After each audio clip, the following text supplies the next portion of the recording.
And welcome to Let's Talk About Book. Where we talk about book. I didn't join you on I was like, you left me alone on that one. All right. I did. I just forgot. Like, every now and then, I'm just like, forget how it goes, in a sense. But that's all right. But yes, we are Smeevca. And I am Strawberry. And we're continuing with Cradle. And by continuing with Cradle, I mean finishing Cradle. Yep, the first book. The first book.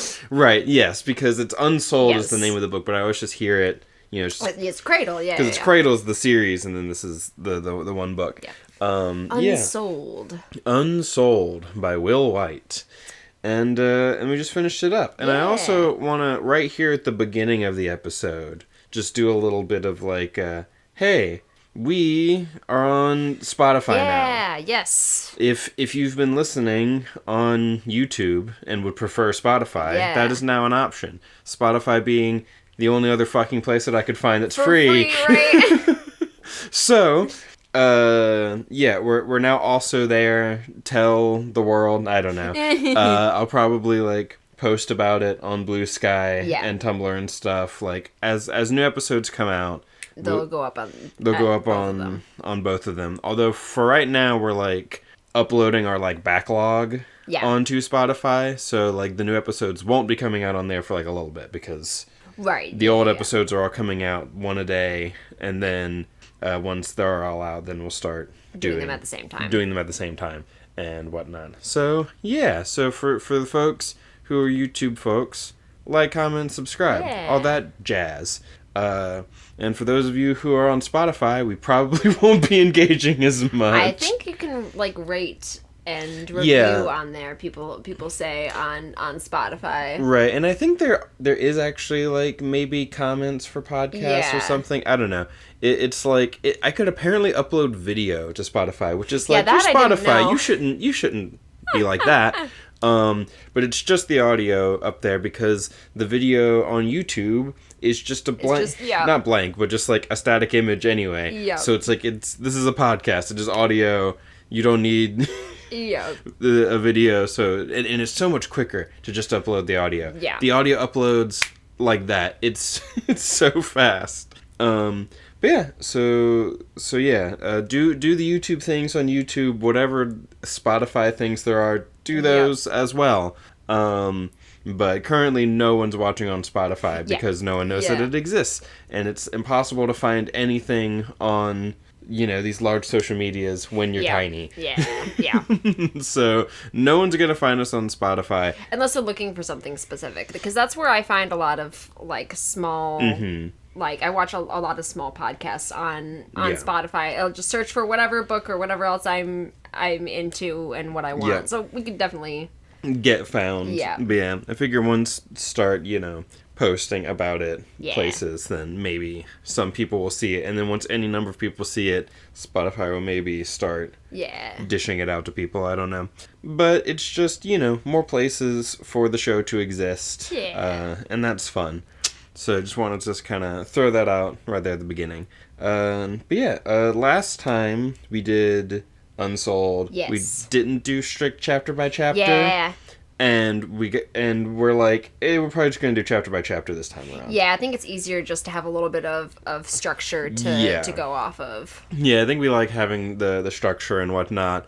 No one watched the last one, so I doubt that anyone, you know... there's a few people on Tumblr that may have found it, but right, and you know, it's like if you're, you know, one of our subscribers who actually like watches regularly or whatever, maybe you saw Unsouled, but no one really watched it because it's not as big as some of the other stuff we've been reading. But since we're switching to the like every week upload, we're doing like Game of Thrones and then that, so it's like, you know, the Game of Thrones people can continue to watch the Game of Thrones one. That one got like 51 views or something. So that was really, well, this last one got 11. Which is the lowest we've ever had, but that's okay because Cradle is just really fun. Cradle is just great. Like it's a great Cradle series. It's really fun. I really enjoyed listening to it. In the last episode, I got a little cranky because the dogs were being very rude and interrupting us a lot, and also I was hungry. Yeah. So I got a little, like, confused and cranky at one point, but, you know, this time around, I think it'll go smoother, and I've been really excited to talk about it, although it's been a little bit since I read the section. And we've been listening to the audiobook by Travis Baldry, who is amazing. Yes. I love it. See, what we just need for Mother's Basement to do, like, a dedicated Cradle video, so that, like, a bunch of people will go, oh, it's Cradle. Right. And you know, it'll, like, boost fandom engagement overall or and whatnot. But until that happens, we'll be one of the few people actually doing Cradle content. I think I've, like, seen two other podcasts. Talk about Cradle. Yeah. And then eventually we'll talk about his other one. Yes. The Last Horizon. The Last Horizon, series. Which you say even fewer people engage with. He has, like, two other series as well that are also good and don't have as much fandom. Yeah. But I like The Last Horizon the most. Like, of his non-Cradle stuff, I love The Last Horizon. Oh, yeah. It's so good. Yep. So, hey, if you're one of the few people out there who's like, I love Cradle, but there's just no Cradle content anywhere, sound off, because we're here to be Cradle content for you, and hopefully you enjoy. Yeah, but I finally get to talk about Cradle, which I'm very excited about because I've really loved this series. Oh yeah, you've really been enjoying it and wanting me to read it for like a while. You should read it. So now I am, and I've been enjoying it, and I think that's about it. Play it for your intro stuff. Yeah, now we can move on into the chapter by chapter. Yeah. Alrighty. So we're starting off with chapter 12. Yeah. So we start off with another information requested, the Four Holy Peaks beginning report. So it's right, explaining like the schools. Yeah. Right, because there's like the 4 schools and they each have their own like mountain and shit that they do. Yep. And I'm like, ooh boy. Wow, this was a little bit ago. What did they do? Yeah. One of them's like light. They have like a big light above their thing. Yep. So that's Mount Samara. That's it has like the big ring, like halo above it. Yeah. And that's where Heaven's Glory is. That's where Linden. That's where Linden ends up going. Yeah. Yeah, because it's one of those things where it's just an interesting sort of part of like the night sky. Yeah. Is this like glowing halo mountain? Yeah. Mount Samara, the ring of Mount Samara. Right. Do they make reference to like the ring at all before it comes up here? Yeah. Okay. Because it's like, again, it's like... But they focus on it more in this section because it's like a lot closer at the Heaven's Glory school, and he's like, it feels like either a full moon, or it feels like almost daytime at night there because it's so much closer to the ring than down. Right, well, at a distance it's more like just like the full moon. Yeah. Right. Yeah, because it's been a little bit since we actually like listened to it. So it's like some of the details are a little bit more fuzzy. But I can do a quick rundown of the others. It's there's the Fallen Leaf School on Yoma Mountain with the Hidden Leaf Village. And it's covered in purple orris trees, and they do a lot of stuff with elixirs, and stuff like that. And they also have the largest and most obvious entrance into the labyrinth, and an entrance they call the Nether Gate. Right, the labyrinth that's like under Sacred Valley, which that was one of the things that I like kind of remembered from like things that you had said. I'm like, there's something about like a labyrinth, that someone like came from, because we didn't talk at all in the last video about that one guy or whatever. We talked briefly about, are you talking about Osriel? Yes. Because that's who Suriel's looking for? Yeah, Suriel's looking for Osriel, and we didn't hardly talk about that at all. Yeah. But he's, or like why, like, he's on the run and being, like, chased after or whatever. Yes. Because that sort of stuff. Because there's the whole thing about, like, Cradle, multiverse, all these different worlds, and some of them are being, like, corrupted, and so they, like, cut off, like, branches or whatever of this, like, multiverse tree.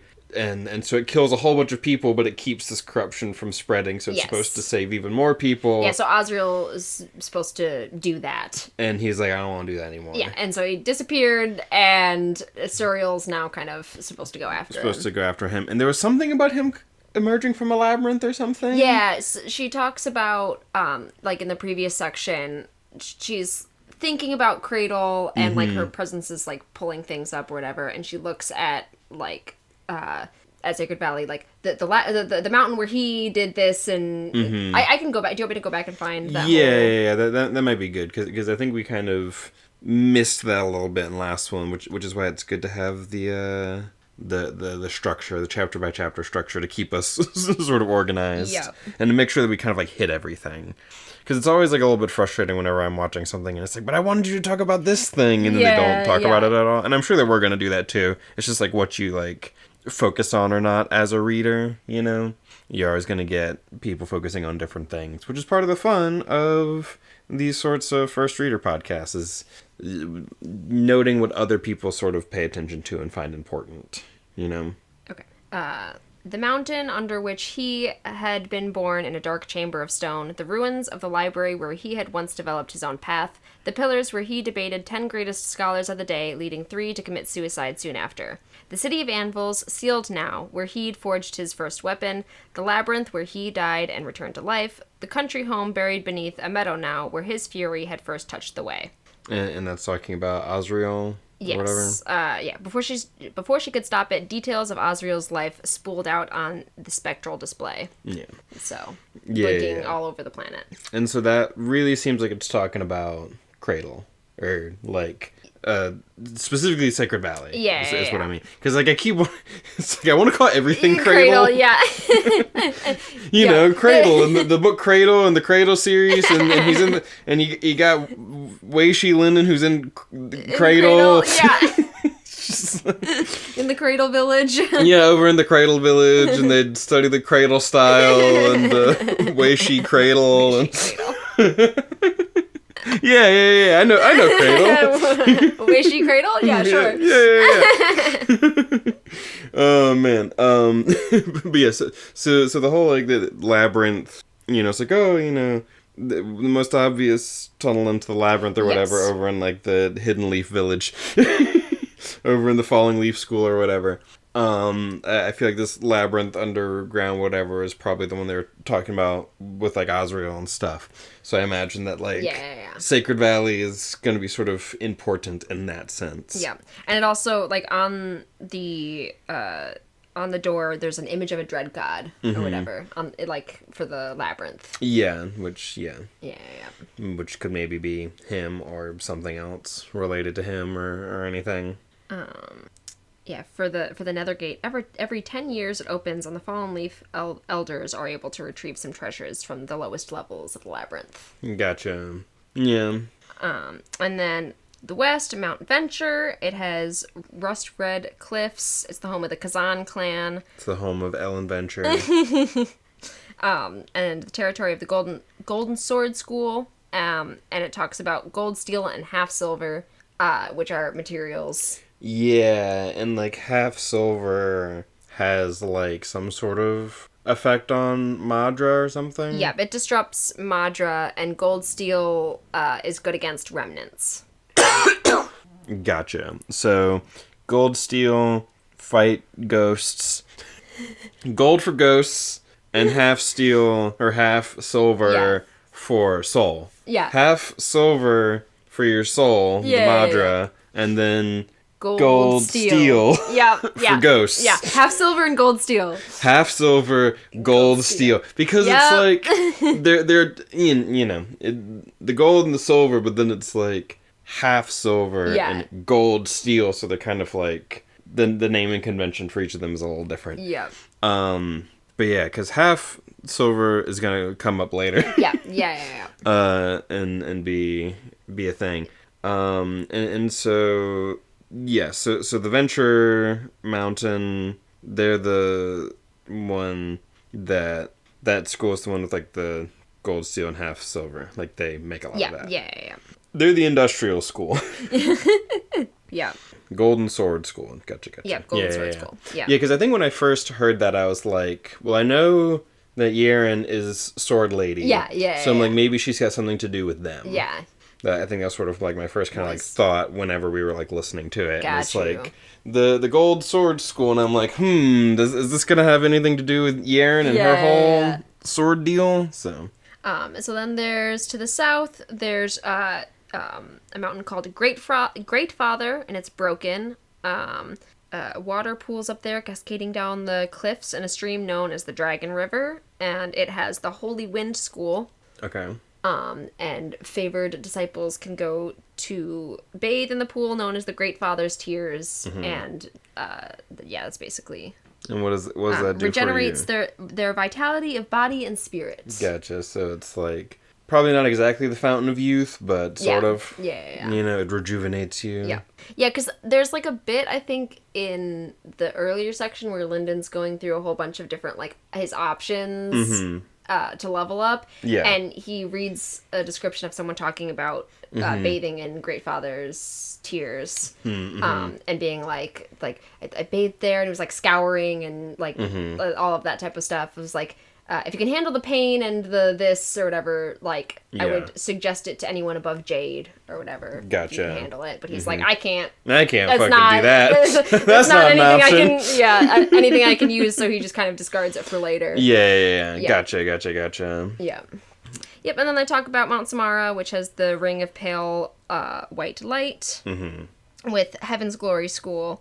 The halo appears at sundown and disappears at sunrise, so no one in Sacred Valley has ever experienced a dark night. Yeah. And it's a construction of light aura bound into form by an expert centuries past. Yep. So it's just a big old light halo, and they study light. Yeah. Magic. Light and dreams.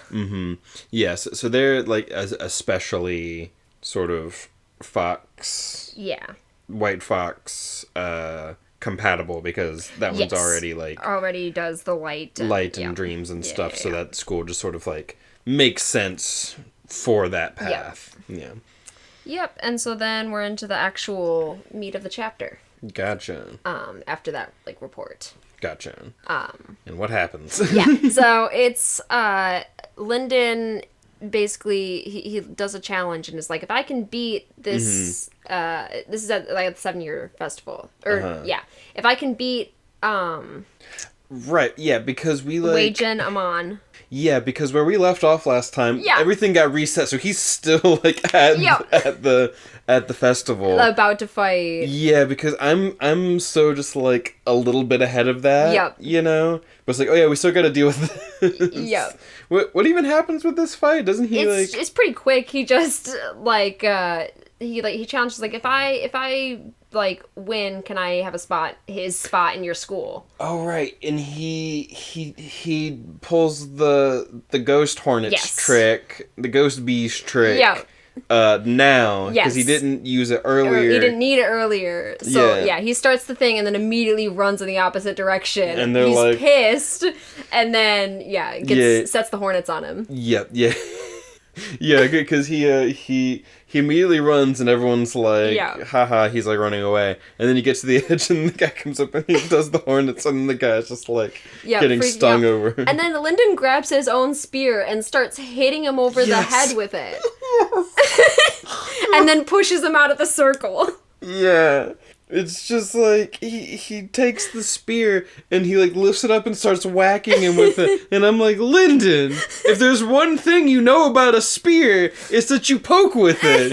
It's that you do a pokey poke. You do a stabby stab. Like, he's way stronger and has like, what, a jade? He's like a jade or something? No, he's an iron. He's an iron? But iron still, they have iron body. They have iron body. So his body is tougher. So it's like, he could handle like a stab or two, I'm sure, in like just stab him in some non-vital places. you guys love that shit here. He would have straight up like broken all your bones and everything. Yeah, because they basically gave him permission to like blanket, because like Lyndon challenging him that way, they were not happy about. So they basically gave him blanket like, fuck him up. Like, I don't care. You know. Yeah, so it's like, he would have broken, like, you can stab him a little bit. stab him a little bit. You can stab him a little bit. I'm sure it'd be fine. You're like a little baby compared to them. Although he does stab an iron later. Yeah. Yeah, that's true. So. Yeah. I don't know. You could still just get him in, like, the legs or something. Just, you got to be careful because on the inside of the legs. Yep. Yeah. Yeah, you get the femoral artery. Yeah. Where is exactly, like... It's, like, right here. Yeah. I'm, like, pointing on an audio podcast. Right, because they always forget about it. You always forget about the femoral artery. That's a real quick one. Yep. Because everyone always thinks, like, head and, like... torso. Yep. But, like, you get them in... Also, kind of, I think there's one... Like, in kind of, like, the armpit area? Yeah, because it's, like, the inside of, like, the thighs, as opposed to, like, the outside. It's yeah.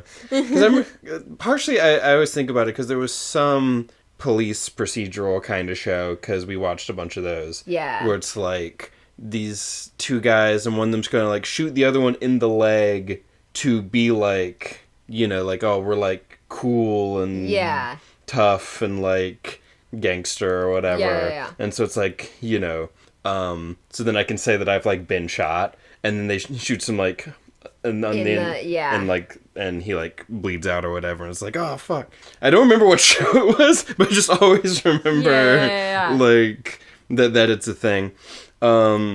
So, don't stab him there, but, like, stab him in the foot or something so that you can more easily, like, push him out of the ring. He was gonna kill you! Yeah. He was gonna, like...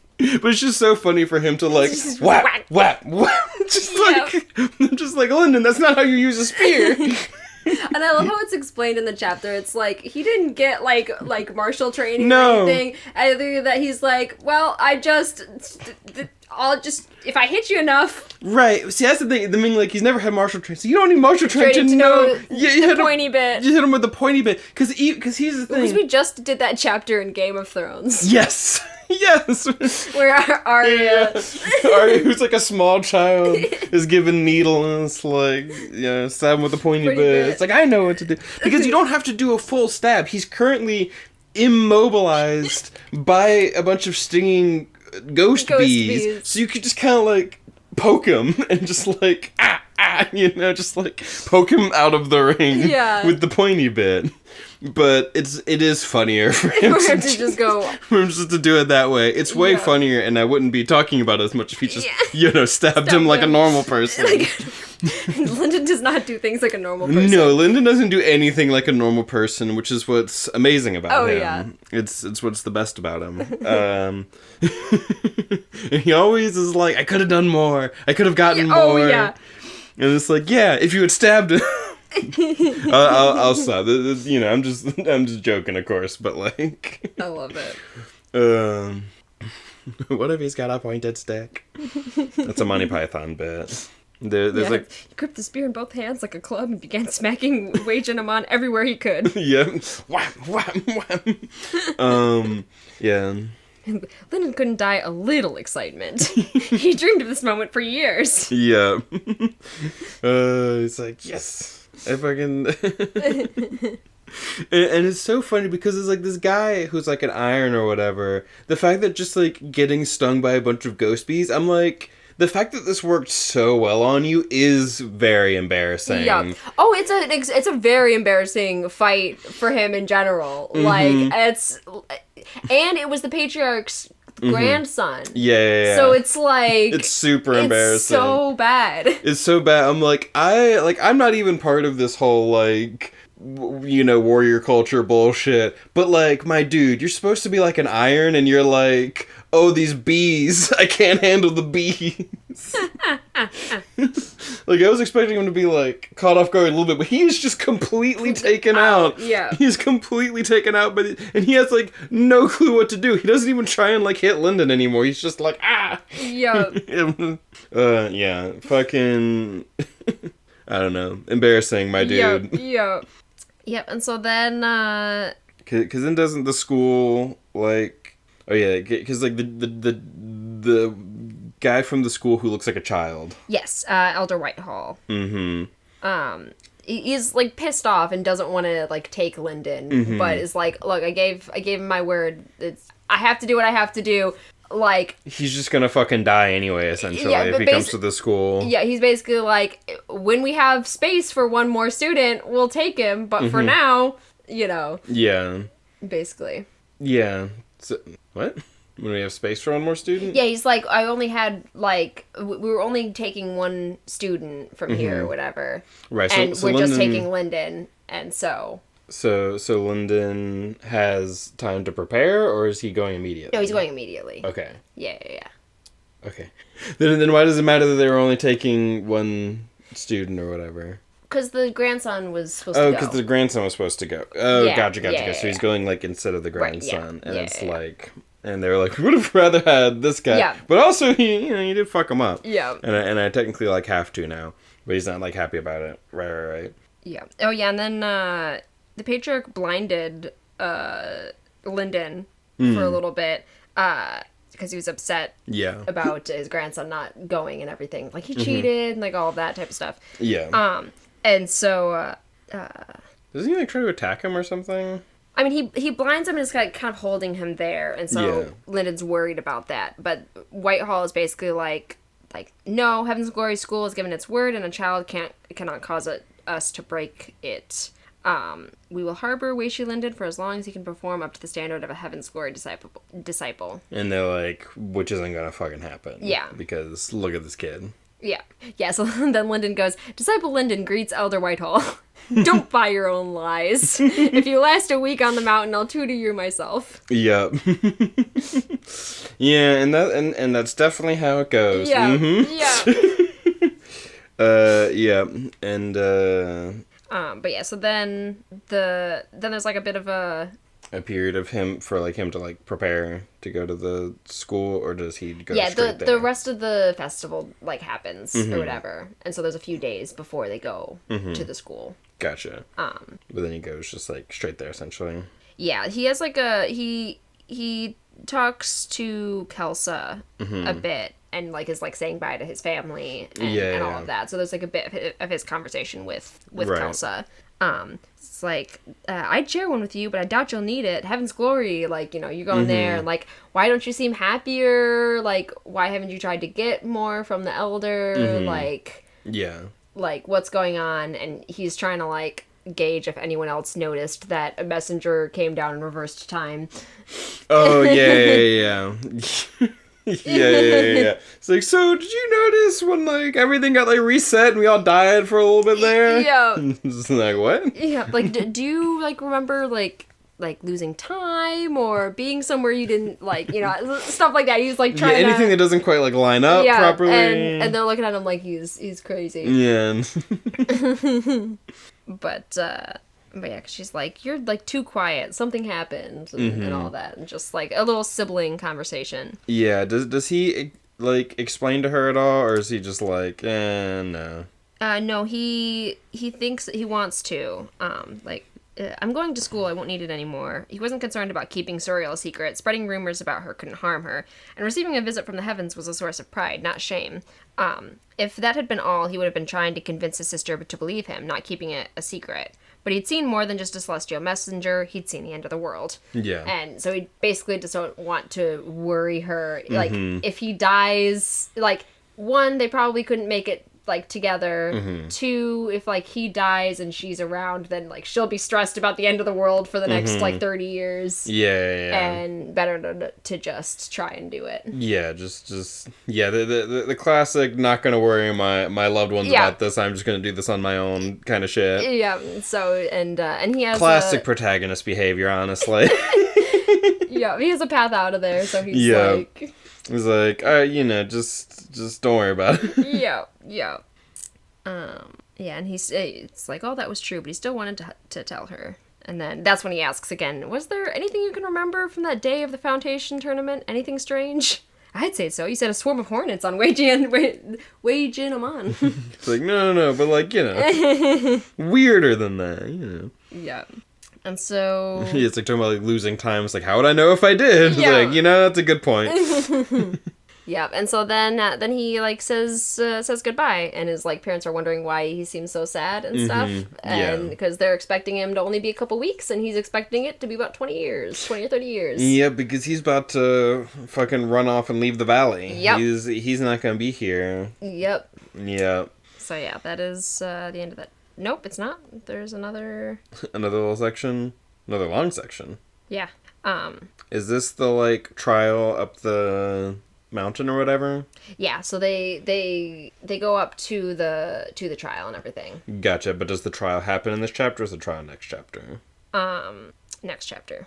Right, because then they like sort of set it up and then right at the end it's like, because they sort of like set up for the thing and then he goes and does his thing. Right, it's like, behold, the trial of glorious ascension, and just like kind of sets up that you have to go up these stairs and it gets like harder, and there's like these like dream remnants.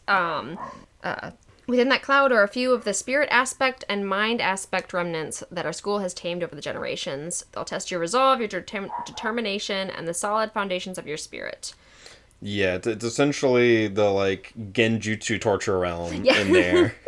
It's like you have to walk through the steps of horrible genjutsu torture in order to get to the school. Yep, and past a certain point, you, like, can't leave, like, physically, the trial. Gotcha.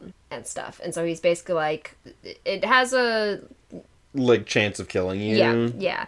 1 in 3 disciples who challenges the trial either dies or has their spirit broken. Unable to practice the sacred arts again, and then he's like looking at Lyndon like because there's 3 of them there, right? Yeah. It's like 1 in 3. Yeah. Maybe you should fucking fuck off. Yeah. I love how Lyndon's facial expression is described. All 3 of them looked at Lyndon, but he maintained an open and honest expression, as though he didn't realize what they expected of him. It's like, I don't know anything at all. Just fucking big doe-eyed Lyndon, like, who, me? What could you possibly... Little old me? Exactly. Yeah. And then they set up, like, if you make it before sunset, then you get to pick from the lesser treasure haul. And so Lyndon's like, I'm not gonna be able to do that. I'm gonna have to find a different way. Yeah, because if you make it up fast enough, you get the treasure or whatever. Because it's like you show such promise that we'll invest in you. We'll invest in you, which is the classic way that these places work. Is like invest in the people who are already doing well, not in the weaker students to like shore them up. Yeah, they're min-maxing. Yeah. And then it's like, no, I will make my jank build work. I love it. Yeah, so then they're like, go. And so the 2 disciples start going up, and Lyndon runs back down the path to go to the carriage. Yep. Yeah, because what was this, like, remnants that were, like, bringing, that, like, were, like, pulling a carriage to get them there? Yeah. He was the one who was actually, like, driving the carriage, essentially? It just needed a little bit of Madra, and then it would just, like, follow the trail. Yeah, and so he was there, like, with the reins, like, letting it go, and he's like, oh, this is neat. Yeah. And then it's like, all right, time to go, and it's like, runs away. Yeah. Yep, and that's the end of chapter 12? Yeah. Chapter 13. We're here with chapter 13, and Lyndon is starting his plan. Yep. And Lyndon, as usual, his plan is deception. Yep. Lyndon put all of his points in deception. I love thinking of Lyndon as like a D&D character in that way, where it's just like because he runs back down the mountain, down to the carriage, and he's like, all right, they're not just gonna leave this here. Someone's job has to be to come back and get this carriage, because the remnants have like some semblance of like of like control or whatever, but like they wouldn't be able to just do it on their own or whatever. It needs like a driver. It needs someone there using that little bit of Madra or whatever. And so he's like, so someone's got to come back and get them. Yep. Which is so funny because he's just like, he's thinking about the logistics. He's a logistics man. Oh yeah. Definitely. And so he's like, he gets himself all roughed up looking. Yeah, he like rolls around on the ground and and all this, and then he just like lays down on the ground next to the carriage waiting for someone to show up. And then someone does show up. Yeah, utter stranger, do you need help? And then he's trying to be like, no, I couldn't possibly, and I've brought shame to... This one has failed you. This one has failed your esteemed school, and he deserves 1,000 lashes for his weakness. The disciple clearly didn't know how to respond. Hey, man, whoa, hey, this humble one is only a gatherer of herbs, and was on his way to deliver his monthly supply to the magnificent Heaven's Glory School, but he was set upon by a group of honorless dogs. Lyndon choked as though unable to go on. Yes. It's just, he's put all of his fucking points in charisma. It's all like wisdom and charisma so that he can read people and use social. He's just like, I've had to like learn how to fight socially. Oh yeah. He's the opposite of a character that my friend Ethan made, where he used point buy to literally get 18s in all of his physical stats, and then like 8s in all of his mental stats. Pure physical. And Lyndon's the opposite. He doesn't have... I mean, he is like, he's not like a weak guy by like a normal perspective. Like a normal perspective, he's like real tall and like pretty like like built. He's like, yeah, he hasn't had like a ton of martial training, but he is like, you know, he's had some level of like physical training. Yeah. But he's just like maxed out those mental stats to try and get ahead. And so he's like, no, I'm gonna like go on my own. I gotta. Yeah, I must go acquit myself before an elder. Thank you, honored disciple. He bowed deeply and hobbled off as though he meant to climb the trail on foot. Yes. It's like, no. Let me just take you back. My failure's my own, and I must walk my own path. And then he stumbles. Yep. He's just fucking playing it up. It is really fun to watch him just like. I'm just a little guy. And I love Travis Baldry's performance throughout this whole bit. It's great.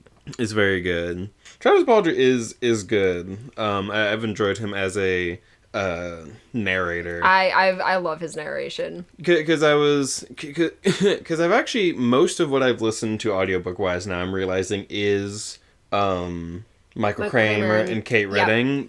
More so even Michael Kramer, because he did the audiobooks for Mistborn. And Kate Redding wasn't a part of that. Yep. But reading so much Wheel of Time, I get a lot of both of them. And Stormlight is also Michael Kramer and Kate Redding. Mm-hmm. Yeah. Because, I mean, they're just so good. They're great. They're just so good if they could just pronounce things the same when they live in the same fucking house. I can never get over Moghedien. Moghedien. Right. Moghedien. Fucking. You're married. You live in the same house. How does this happen? How does this happen? You know that you're working on the same thing together. Just be like, how are you pronouncing this word? But anyway, that's not important. Not important. But yeah, no, Travis Baldry's been fun. He's been good for this. I feel like he sort of like fits the tone very well. But yeah, and so then Lyndon's being led up the mountain by the guy on the cart. Yeah. And so then we switch to Elder Whitehall's perspective. Yes, and Elder Whitehall is a interesting one. Yeah. Because he looks like a child. Yep. And he's a jade. Yep. But actually he was like experimenting on so when he was like a young man or whatever, so like I'm guessing like 20s or 30s, I don't know. Maybe something like that. He experimented and he tested his fledgling refiner skills to extend his youth, and he made himself into his body into the body of an 8-year-old. He purred himself. Yep. He done went and purred himself and made himself a small child, even though he's an adult, and everyone just rolled with it. Because it makes it look like their school's super awesome. Yeah, that they were able to raise a jade so young. Yes, as they were able to raise an 8-year-old to be a jade, but in reality, he's just a man who made himself into a child. Yep. Yeah, and he's still going to die of old age soon in this kid's body. Yeah. So has he just like... So when he was a young man, he turned himself into a kid, and now he's just looked like a kid that whole time? Or... Because I thought that was like... when he was young, he started working on this, but then, like, as an old man, he did it or something? Yeah, it could have been when he was old. I don't know. As a young man, old age had frightened him more than anything, so he tested his fledgling refiner skills on all the spirit fruits and sacred herbs he could gather. He finally refined an elixir that he was convinced would allow him to extend his youth. Yeah, it almost worked. An 8-year-old's body was not developed enough to use the full extent of its spirit, no matter how powerful its spirit was, nor was it strong enough to handle the most powerful sacred arts. He could accept that if it meant an increase in longevity, but for reasons he couldn't fathom, this state put an increased burden on his internal organs.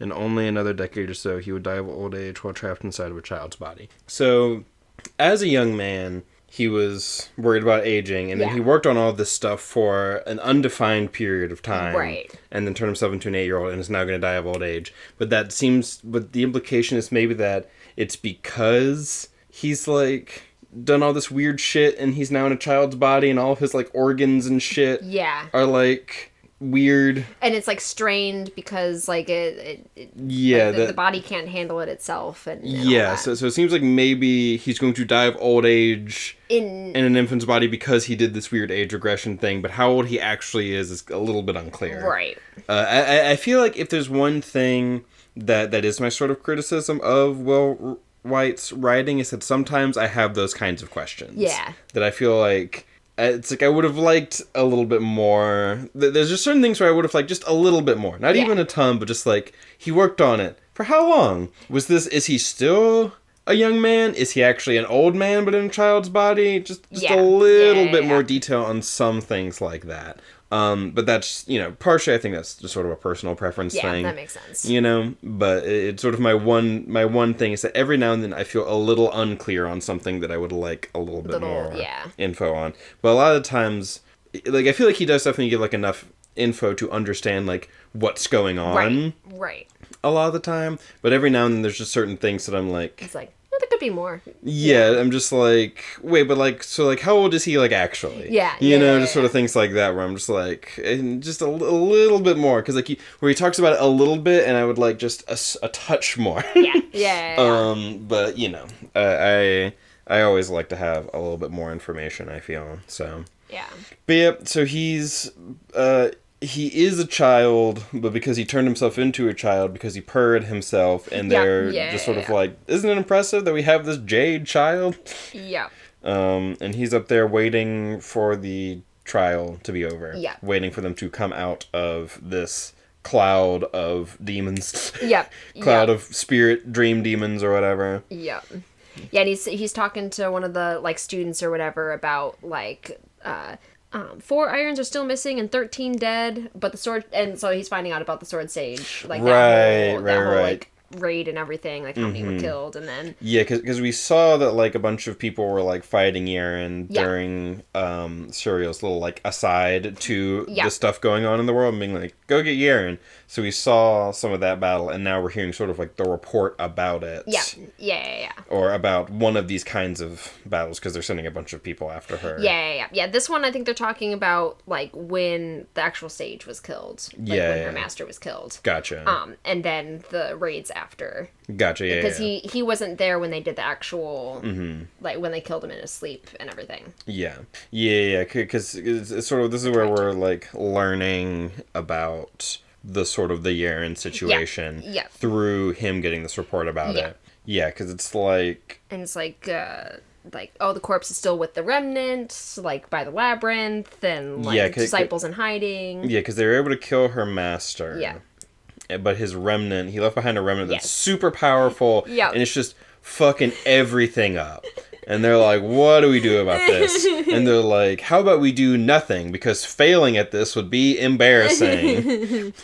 Which is kind of how they are about certain things. Yeah. It's like how there's a whole problem where there'll be like surgeons who only take surgeries that they know that they're going to succeed at, so that they're like...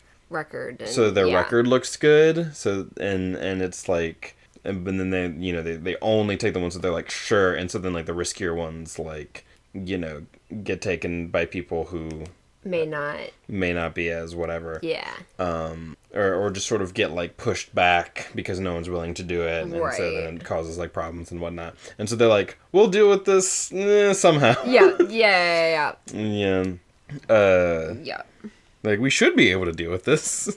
Yep. And so he's basically thinking, like, he really wants, like, the like, ingredients and stuff. Like, other people, he's like, some of the other elders and stuff would want the sword and some of his other stuff that he has, but Elder Whitehall wants, like, the ingredients that Sword Sage could have. Gotcha. So, like, so he could reverse or, like, fix his child body. Yeah, his I'm about to die because my organs shouldn't fit in this child's body bullshit. Yep. Which is also interesting because it's like, we know from serials going around places that, like, a child can be, like, gold. Yep. So it's like, it's more probably to do with, like, the weird shit that he did, like, than the fact that, like, a child shouldn't be able to handle all this stuff. It's like, well, maybe they can. But it's also, like, I now know from future stuff, like from future chapters in this book, how one becomes gold. Yeah. And so maybe part of that process would allow the child to handle it, right. but we'll see. Yeah. So there's a bit of thinking about how, like, many believe there's no settlements outside the valley, because, like, thinking about, like, how the Sword Sage and his disciple came from outside. Yeah. Yeah, and so it's like, where'd they come from? Yeah, and it's also it was almost true. He'd seen the land from beyond, land beyond from a distance. It was a barbaric world of slaughter and violence. Better if people stayed here to meditate on the sacred arts and on the sacred arts in peace. Yeah, which is interesting because, like, we should meditate on the sacred arts in peace, but then it's like we're actually kind of the worst at the sacred arts than everyone else. Yep. With the sort of kind of the implication. See, part of my question, I guess, is like, how thematic is Will Wight gonna be? Yeah. Like, how much does he care about sort of, like, theme and whatnot? I would say less than Sanderson. Yeah. I would say, like, there's still some there and stuff, but... Because it's, like, thematically, you could say it's, like, because they're purely intellectual about it, or since they're so intellectual about it, they're, like, really bad at it, but other people are better at it because they're using it in a practical sense. They have more, like, hands-on experience with it because everyone's out there fighting and killing each other and there's terrible monsters and shit. Yeah. But it's like, is that going to be the theme? Yeah. Is it going to be thematically, like, about, like, work and, like, practical, you know, useful skill knowledge versus sort of, like, the, you know, just academic, right, trying to understand it that way. I don't know.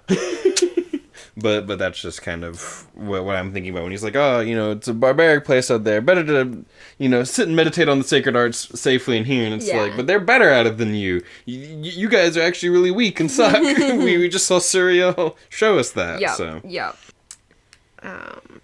And more of him thinking about, like, the sage and stuff that Whitehall attempted to buy ingredients and stuff from him. Mm-hmm.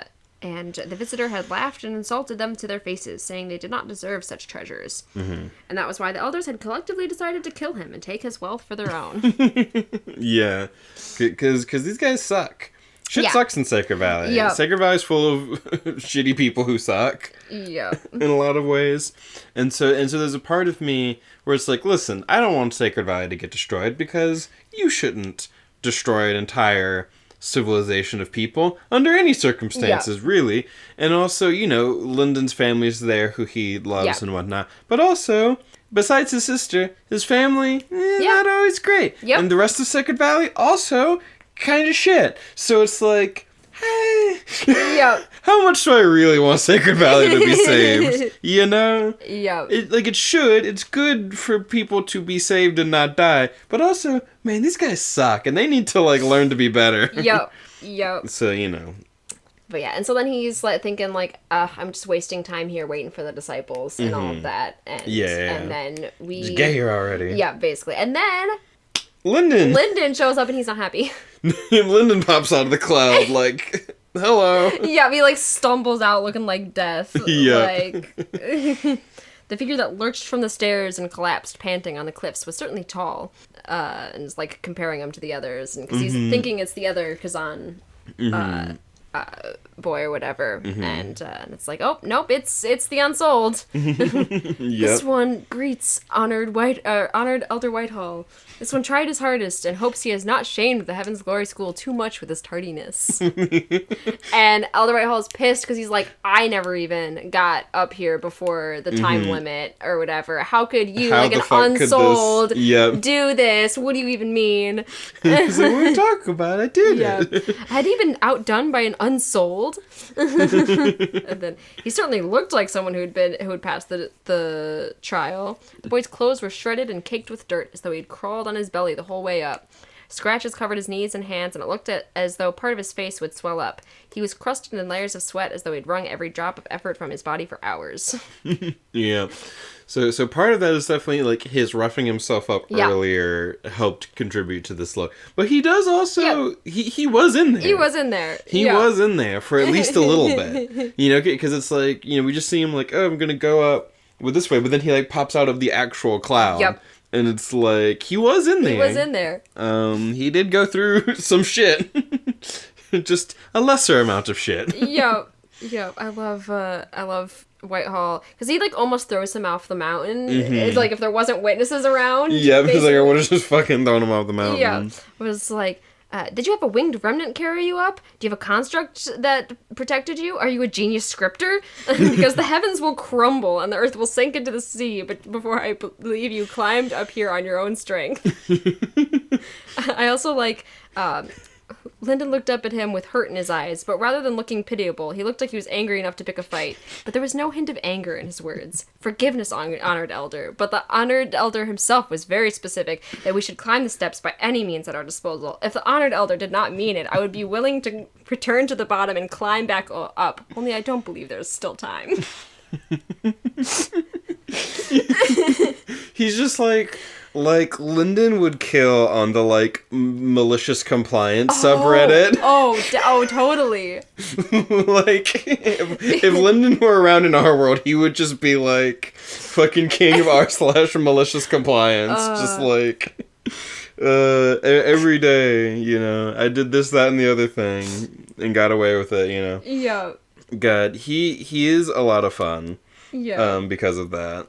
It's like, I mean, I could do it again if you want, but I don't think this time. It's like, this little fucker, this little piece of shit, and he looks so mad, but it's just, he doesn't sound mad. No. Good, a high insight check from Elder Whitehall there. Yeah. But Lyndon did still roll very well on his deception check, so, you know.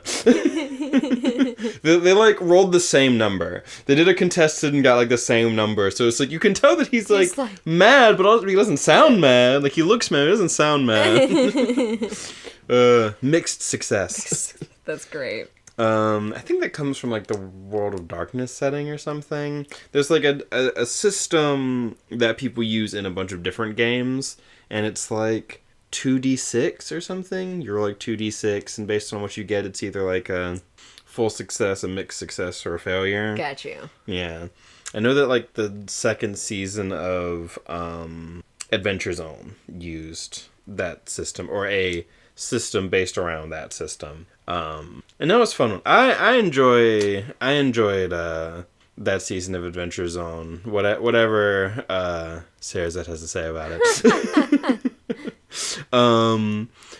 She was like, in the end, the ending was too sort of like similar to how the first one ended, and like I can see that for sure, but I also feel like, I don't know, it works out, and he was doing something different, but also just like the players were not picking up the hints that Griffin was putting down. He was trying so hard to give them hints, and they were not picking it up, but he it's like the ending didn't come out of nowhere. He was just trying to give hints, and they were not taking them. Yeah. But that's my little thing on that. I love it.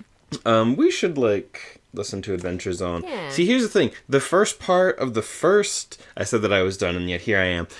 The first part of the first season of Adventure Zone, the first Adventure Zone campaign, Taz Balance. Yeah. It's Balance, and then Amnesty, and then Graduation, which no one liked. Taz Balance gets good. Got you. Yeah. But starts annoying to me. Yeah. There's good and funny stuff at the beginning of Taz Balance, but they are not yet taking it seriously. Right. And so sometimes it's just annoying. Yeah. Sometimes they're just being dicks for the sake of it. Yeah. And I'm like, it's a little tiring. But it does end up getting to an emotional place, but mostly right at the end, and the ending's really good. Yeah. And it's a whole thing. I listened to them when I was, like, working back home, when I was, like, working at, like, a oil change place. And I was just, like, listening to podcasts the whole time. I put air in people's tires at an oil change place. That was the whole job. Yeah. And it sucked. it really sucked. Yeah. But I got to listen to a lot of podcasts. So, much like my job now. Yep. Which, this is a funny little thing, because this isn't identifying information. I work at a Domino's. Yeah. And if you ever want to do something nice for your local Domino's employees, order some food and for, like, carry out, and, you know, you're gonna pay in cash when you arrive, and then just don't ever come and pick it up. Yeah. So then, you know, if you hate corporations, the company just, you know, wasted some of its resources, right. but know that it will not go to waste, because the employees there will eat it. I eat so much free Domino's food. Like, management is allowed to make us some food for us to just have, but if food gets abandoned, if, like, no one comes and picks it up, then we also end up just getting it. Yeah. So, order Domino's and then don't pick it up. It costs you nothing, and it feeds Domino's employees, because at least where we are, we do not get any sort of meal break. Yeah. So, it's, you know, if you ever looking to do something like that, you know. I love it. I was just thinking about it the other day, because I was like, oh yeah, no one came and picked that up, and I just started thinking, like, you know, you could just do that. You could just order, and then, I mean, they might eventually get mad at you if you keep doing that. Yeah. Because, like, you know, it has to be, like, every once in a while type of thing. Yeah, because then, you know, it's like, if you call in and do that, they'll remember you. Like, if you do it online, they'll also probably remember you. Yeah. I don't know. It's just like, at a certain point, they'll be like, oh yeah, this is the person who always calls in and then never comes and picks it up. Yeah.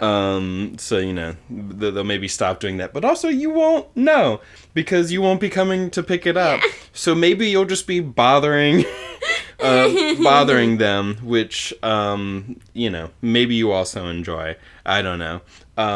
If you're doing it online, then you're not bothering anyone over the phone. Right. Someone will just be like, oh, it's those people who never actually pick it up, so we're just not going to bother. Right. So then you show up every once in a while. You keep them on their toes. Right. I was about to say that. Yep. But anyway, this is, you know, this is a joke. Yeah. Definitely don't do this. What, in Minecraft? Yeah. What you're supposed to say or something? Yeah, in Minecraft. I don't even know that this would be any sort of crime or anything. It'd just be annoying to some Domino's workers, but nice for others. Oh, right. You know, I'm not management. I don't have to worry about it. I just get to eat the pizza or whatever it is. But yes, anyway, I think we're at the end of this chapter. Yeah, he gives, Elder Whitehall gives the token for the Lesser Treasure Hall to Linden. Yeah. And then we are at the end of the chapter, we go back to Linden. Yes, and then the chapter ends, and then the next chapter we're going to be in Linden's perspective. Alrighty.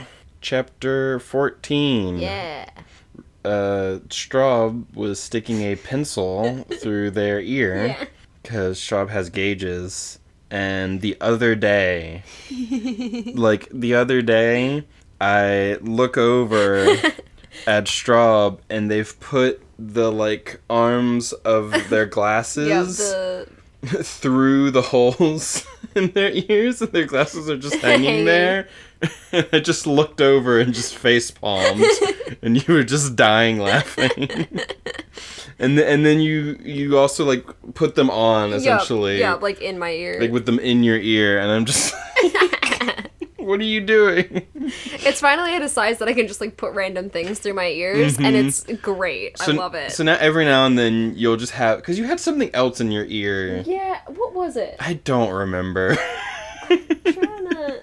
It's like, what would it have been even? I don't know. Because you were trying to put a pencil there. Was it, like... I don't think it was, like, a pen or anything. But you're putting something... It wasn't, like, you know... I'm thinking about, like, the aglet on, like, Yeah. You know, like your hoodie or was whatever. Was it the tweezers? Was it the tweezers? I don't think so. I don't think it was the tweezers. But it's not important. It doesn't matter. we need to actually talk about... about chapter 14. Yep. We're with Lyndon, and we figure out how he did the trial of glorious ascension. Yes, and so he went partially he went up. Most of the way up, and then he tells the guy, no, for my own, like, honor or whatever, I have to do the last little bit myself. Yep. And so then the guy goes on, and so then he, like, comes into the cloud, like, from the side. Yep. Essentially. Yeah, he'd only experienced for about 100 yards. Yes, which is still a fair distance. Yep. Certainly it was a grueling 100 yards. Spirit scoured his mind, tormented him with doubts and dreams and phantom rage. He stumbled up each step with voices screaming in his head, and when he finally reached the top, he felt as though he had escaped the cold grasp of death. If he had tried to climb the whole thing, he really might not have made it. Yeah. Yeah, so that's like 300 feet? If it's 100 yards, it's 300 feet. And I'm like, was it like in football, they're like 40 yard? The line's like 40 yards apart or something, I think. Or maybe I'm misremembering. I don't know football well enough. You'd think that I would, but I do not. They're 10 yards apart. 10 yards apart? I don't remember. It's like I went... Well, because there's a few different, like... spots, like measured spots. Yeah, because it's like the college that I went to was a big football college, and yet I didn't give a shit about football. But I did learn a little bit about it because of my roommate. But yeah, it's like how big is a football field? It's 120 yards. Yeah. And you know, I thought it was around 100. Yeah, and. Okay, the numbers are like 10 yards apart. Yeah. So, like, if he did 100 yards, then he did not quite a full football field. Yeah. Because it's like 120 yards for the whole thing, from, like, end of one end zone to the end of the other end zone. And the end zones themselves are 10 yards. Yeah, so if you just take off the... So if you take off... So he did, like, the inside of a football field. Yeah. Not from end to end, but from end zone to end zone. Yeah. Like, the very beginning of one end zone to the very beginning of the other end zone. Yeah. He did that much of the trial. Of the trial, of sheer mental torment. He went through a football field's worth of genjutsu hell. for the, which is like it's not nothing. Like he did, like he cheated, but he only cheated so much. Yep. You know, he just took a little shortcut. Any means said any means. Yep. But he did have to go through it and then come out of it in order for it to So it's like it's always like. He cheats, but he still has to accomplish something. Yep. He just gives himself a big advantage. Yep. He just levels the playing field. And that's what's so, like, compelling about him as, like, a problem solver protagonist. Yeah. You know? And it's why he's so fun. I love tricksy problem solver type characters, protagonists and whatnot. That's why, like... Rock Lee isn't this. He's just I work really hard. Yeah. But when someone's like super underpowered and they have to like work really hard to overcome it. Yeah. It's why Rock Lee's so much fun, and why I really liked the Odyssey growing up with like Odysseus because you know in the Iliad it's like they're like great warriors or whatever, you know, freaking Patroclus and Achilles are like powerful warriors, but Odysseus is the clever one. Right. And so the Odyssey is all about him having to be clever and survive like crazy situations where it's like there's a Cyclops and we're trapped and I gotta figure something out. We gotta blind him while he's asleep, and then I do this whole thing about I say my name is Nobody and it's like nobody is attacking me, and you know it's just fun little clever workarounds and stuff has always really appealed to me. So Lyndon as a character is just great. A lot of fun to read. He's very much my style of protagonist. I love it. So we get a bit of description of the Heaven's Glory school, and it's all like beautiful and like sculpted and like it glistened in the light and all of that. It's all shiny and pretty because they're the light school. Yeah, and it looks like a place in the heavens and all of that. Yeah, I imagine it's very like gold and stuff. Yeah.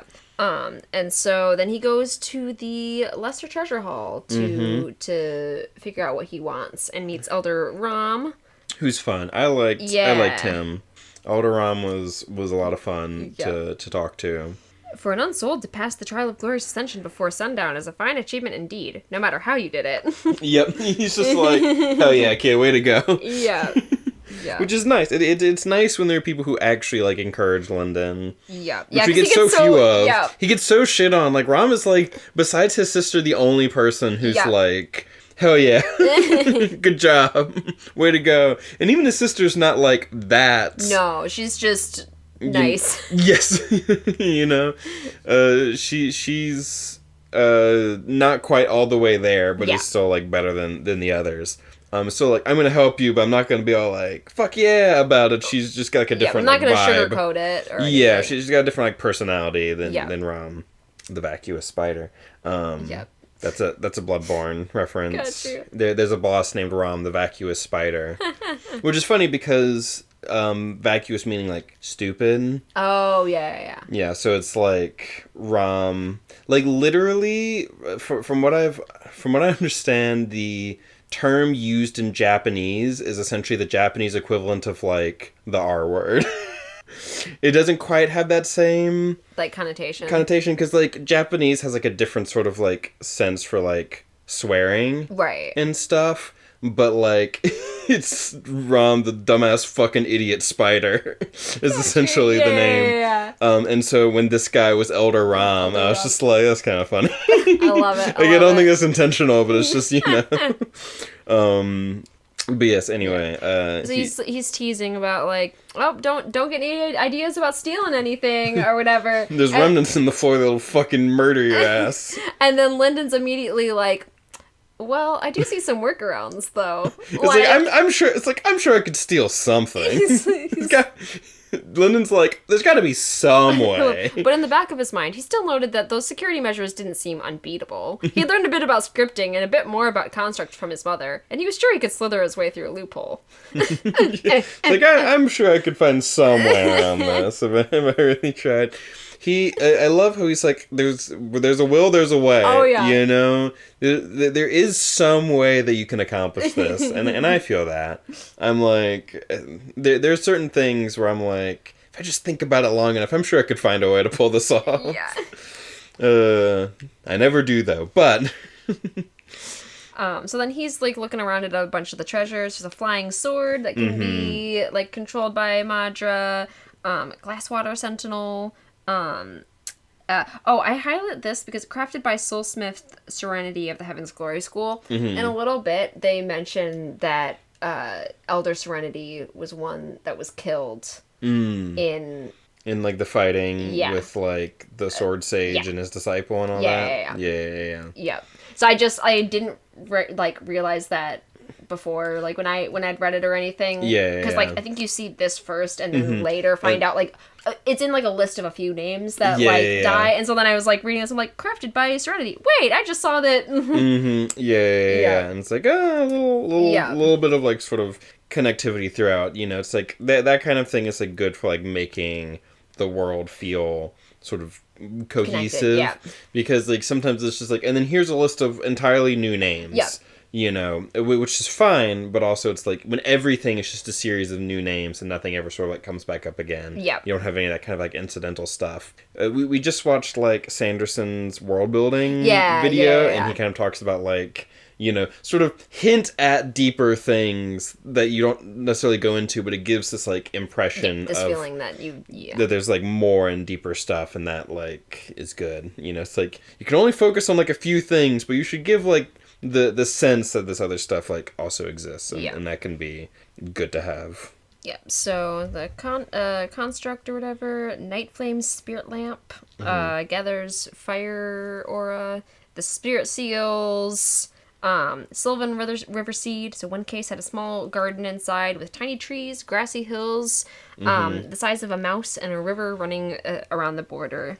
And there was a finger-sized remnant of ocean blue flame in there. Oh, wait a second. What am I remembering? You made a little like blue flame felt thing or something, right? Did. Yeah. I'm guessing that's this. Yeah.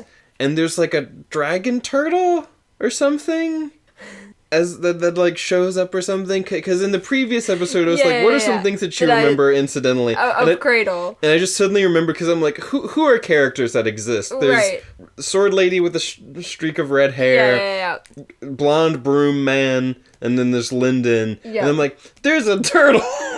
There's like a dragon turtle or something that's like, it just looks like a turtle, but it's like, no, I'm a dragon. and it's like a whole thing. And there's like a blue flame friend. Yeah. I think.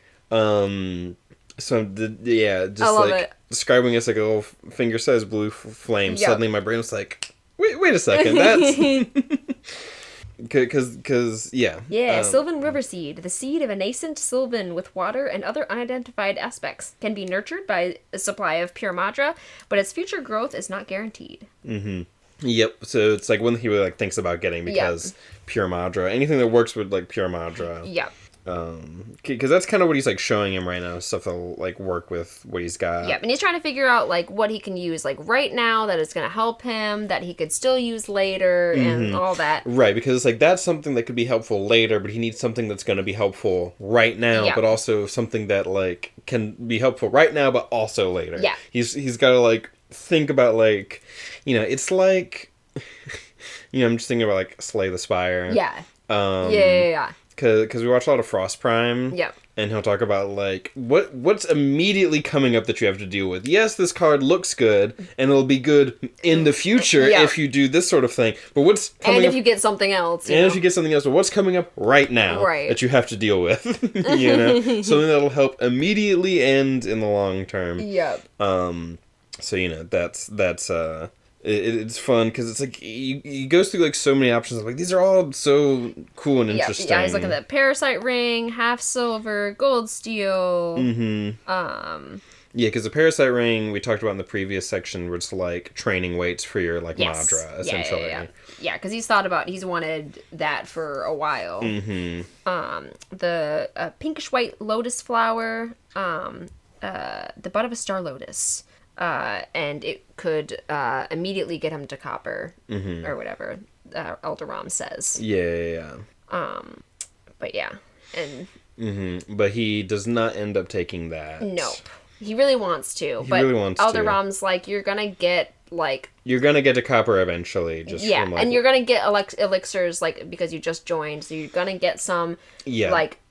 Use this to be a more special thing. Yeah. It's like you should get something that's going to be, because you are going to get these other sort of like generic power-ups. Just sort of like from the school. Or at least he's supposed to. And so he ends up getting like these like banners. Yep.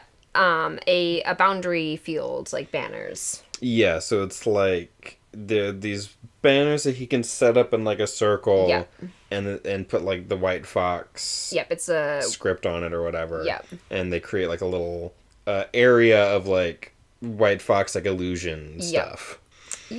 And then he has like a ward key that allows him to go in and not be affected by it.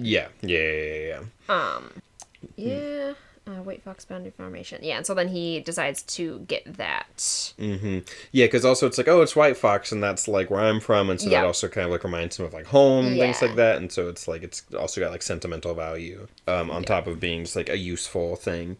Yep, and so then he decides to get that, and like right as he's leaving, one of the other students that was doing the trial like appears and is pissed, real mad. Because his friend died. In there. Actually. Like, the other Kazan kid that was in that trial, like, died. Straight up fucking died. Yeah. And he's like, so how fucking dare you? Yeah, and he's like, Blood ran down his scalp. He had lost his red sash, and his white and gold training uniform looked to have been torn apart by beast claws. His iron badge, that doesn't matter. It's just what his badge looks like. Yeah. But yeah, so then he calls Linden trash, and Elder Ram's like, stop making a ruckus in my hall, and all of that. And so then Linden runs off and sets up his boundary field. Oh yeah, because it's like, are they officially like, we're gonna have like a little duel or whatever? Not right away. At first, he like runs off to like set it up, while Elder Ram is talking to him. Gotcha. And then he comes back and is like, yeah, no, we should actually like fight about it or whatever. Yep. Yeah. Once it was placed, it has to be like placed like precisely. Yeah. Yeah, so then he went back around the building to go, like, initiate the duel, basically. And so then we get, I saw Shet die. He lost himself crying and moving in circles until he finally threw himself at the feet of a remnant and begged it to kill him. That's what the trial did to a strong, honorable, sacred artist. And so he's like, you know. Yeah, there's no fucking way that... Yeah. But also, it's like, considering that, like, part of it is just sort of, like, mental fortitude and willpower. And, like, Linden, that's actually one of his strengths, I'd say. So it's like, you know... I also love more than ever, Linden was glad he hadn't tried to walk up those steps. They sounded brutal. He's like, oh, geez, glad I didn't have to do that. I love him. It's just like, well, you could have a little bit more sympathy, but also, like, whew, it's like, whew, dodged a bullet there. Like, seriously. And then it seems he's come to answer for himself, so then he comes up and is like, It's like, listen, you could have cheated, too. You could have gone around, too. Yeah. Linden goes, very well. I'll give you some pointers, Elder Ram. Will your humble disciple be punished if I injure a peer in the course of a supervised duel? And then, I can't render any merits to the Heaven's Glory School if I can't even put down a dog from the Kazan clan. It's just fucking absolutely brutal. Yeah, because he's trying to, like, piss him off and insult him so that he will just charge forward without thinking into the boundary. Oh yeah, trying to get him to act rashly. Yeah. By pissing him off. Oh yeah, because then he to incapacitation or surrender or whatever for the duel, and then of course Linden immediately runs the opposite direction again. Yep. His go-to move, run away. Yep. Like a JoJo. Yeah, part 2. He's like, my secret technique, run away.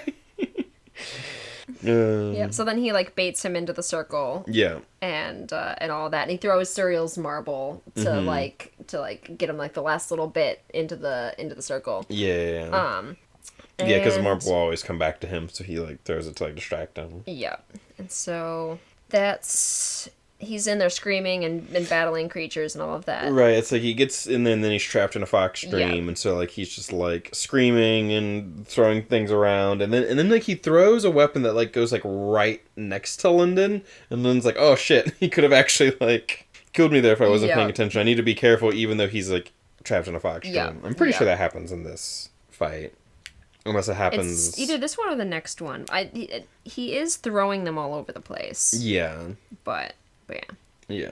Yeah, no, I think he is just, like, he's, like, trapped in there, he's, like, throwing bricks around and stuff, and Linden has to, like, dodge and whatnot. Yeah. Yeah, and so then Elder Ram sees, like, the marble and is like, what is this? And he's like, don't worry about it. It's a toy left to me by my mother. And Elder Ram's like, I want to look at this. Yeah. Let me check that out sometime. Yeah. And so then the duel is said to be done, and what's his name is not happy. Yeah. Oh yeah. What's his name? Because like I'm sure he has a name, but but he's just fucking what's his name? Who gives a shit about this guy? And so so then he's told to go and get his like stuff in the morning or whatever, his like fruit and elixir. Yeah. Spirit fruit into and it's elixir. Like keep an eye out for the other disciples or whatever. And there's that. So then he like goes to his room and like sleeps or whatever, and he goes and gets the fruits and stuff. And he can't just take them all at once. No, he's supposed to take them over a couple days and like cycle them and all of that. It's like a dawn fruit and clear blood pills. They will improve impurities from your core and from your blood, increasing the speed of your cycling and preparing you to advance to the next stage. Take one and cycle it for at least 3 days before taking the second. And then the Dawn Fruit, I recommend you wait until completely digesting at least one clear blood pill before eating the fruit. So it's like... Yep, and so then he gets them, and then he immediately gets them stolen from him. Yeah, he immediately gets, like, beat up and them stolen. Yeah, which is super sad. Yeah. I was really hoping that he would get to take them. I know. And I'm just like, no. It's sad. And so then he immediately goes to the like, doctors or whatever, and the guy taking him and is like, you know, they won't hunt you down if you leave. Like, most of the time they would, but they won't. Like, just go home. You have a family. Go home. Yeah, because they'll just fuck you up here. Yeah. You won't be able to fight back. And, like, because that guy's, like, you made that guy super mad at you. Yep. And so then he's like, every time that you get a new fruit and whatever, you know, it's just that they give you, you're going to bring them to me. Yeah. And he couldn't just he could have, I guess, taken the first pill right then. Right. But like it was basically, yeah. Yeah, and so it's like in the future he could get them and immediately take one or something, but you know, it's still just like it's a bad situation. Yeah, but even that, like, if he did and then the guy knew what was being given and then realized that there was one missing, like, would be you know? it'd be a whole thing. Yeah. Yeah. Yep, and so then he's brought in to, like, the medical bay or whatever, where there's a bunch of people getting, treated because they were fighting, Yaren. They ran into Yaren. And so then he keeps sending irons to fight Yaren. Who keeps just beating the shit out of them. Killing them or sending them home very wounded. And so then he's kind of pretending like he's one of them. Yep, like to try and get information of, like, where they saw her last. Yep. Because he's like, well, this doesn't matter. Like, I'm not, this entire time he's been thinking, like, well, it doesn't matter, I'm not staying here anyway. It doesn't matter, I'm not staying here anyway. Like, I can steal from here, it doesn't matter, I'm not actually a student here. I'm gonna leave anyway. Right, you know, it's like, this is not about to start my fucking Harry Potter magic school arc. I gotta get out of here. Like, this is a stopover. This is a stopover on my way to Yaren. Yep. And so he's, like, getting this information about, like, you know, like, oh, what happened? Where'd you see her? And all this sort of stuff. Yeah, we got limbs to sew on. Yeah. They're like, leave Lyndon, we'll get to him. We got... Yeah, we gotta fucking reattach these people's limbs and shit. Which is crazy. Yeah. But I mean, she is, you know, the disciple of the Sword Saints. It makes sense. Yeah. Yeah, she was backed up against a cave. 15 of us, one of her. Then she drew her sword, and we were all cut. And just talking about that. And he's given, like, a pill to take and cycle to help him recover sooner. And it hurts, and he's not supposed to use it. It's like, oh, if you cycle it, like, over the next couple days, it won't be as bad. And he does it, like, as much as he can over that night so he can go in. Yep. Because he's always doing shit like that. Yep. Because he's an anime protagonist. Yep. Oh, yeah. Time to heal? Nah. That's actually, we started going into the next chapter. We did? Yep. When did we get into the next chapter? When he's getting information about where Yaren is. Oh, yeah. It, like, switches over in the middle of that. Gotcha. So, like, what was the last thing from chapter 15 or whatever? Is asking, where it was. Gotcha. So it's, like, in the middle of that conversation. Right. Yeah, so with him, like, getting the pill and whatnot, that's technically, like, next chapter. Yeah. Gotcha. So I guess we can go ahead and end this section here and then move on. Move on to chapter 16, where he gets the pill and whatnot, and that conversation's, like, still going, where he's, like, learning about. Yeah, now she's killed, did you run into her after us? Heavens grant you favor, but I'm not going after her again. My pride isn't worth my life. Pride is more important than you think. The elders haven't acted, against the girl because it lowers their status to treat a disciple as a threat. But now she's killed 6 irons and incapacitated nigh on 40. Yeah, but at like this rate, we won't have anyone left with a whole body. Yeah, but it's like they won't go. That's what I was kind of talking about before. They won't go and deal with the problem themselves. They just keep throwing these, like, other people at it who keep getting fucked up and getting nowhere. Yeah, and they're like, I can't. Like, my pride as a Jade couldn't go after disciple like that. Yep, all the, like, pride shit just sort of, like, gets in the way. Yep. And it's also probably holding them back from being better at, like, the sacred arts and stuff. Yeah. Because, I mean, Lyndon's doing great. Yeah.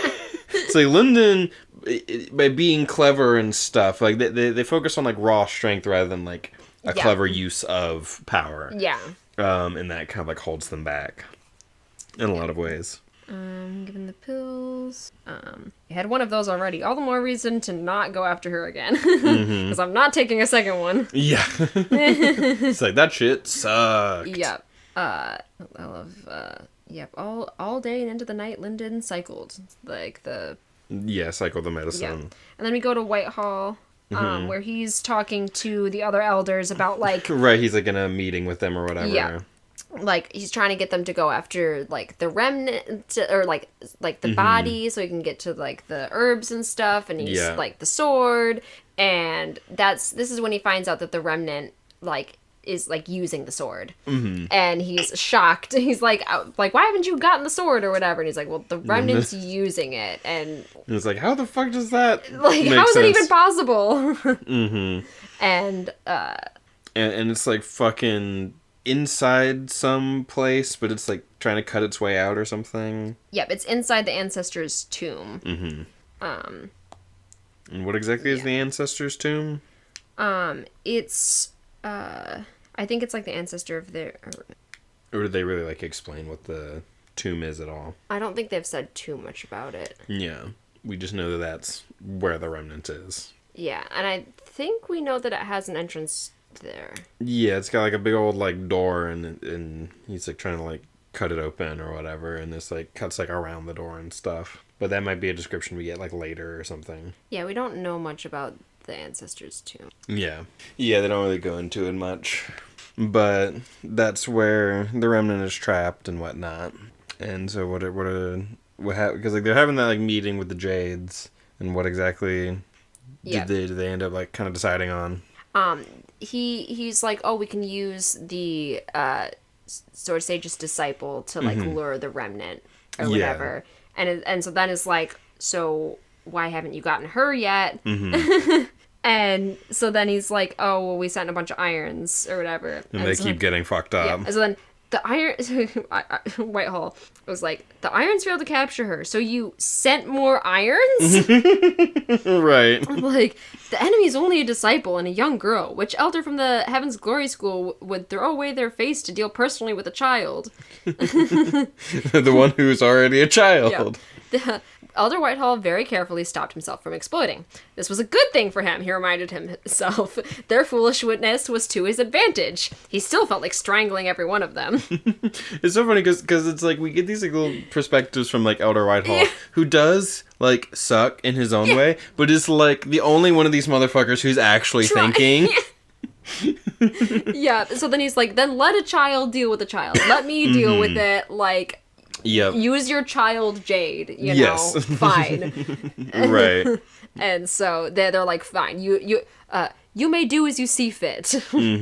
Which was the least enthusiastic approval Whitehall had ever received. Yep. And so then he's told to take a few irons with him, as well as the fresh ones that he has. So he's supposed to bring Lyndon and the other one. And then Whitehall's like, I'm embarrassed that Lyndon was mine, but fine, whatever. Yeah. It's like, at least it'll get him killed. Yeah. And they don't have to fucking deal with him anymore. Yeah. And so then he's like, okay, I'm going to go after Yaren. And then we switch back to Lyndon. When he like wakes up in the middle of the night to go and search for... Yep, to go search for Yaren. He like stayed awake like the whole time cycling, basically.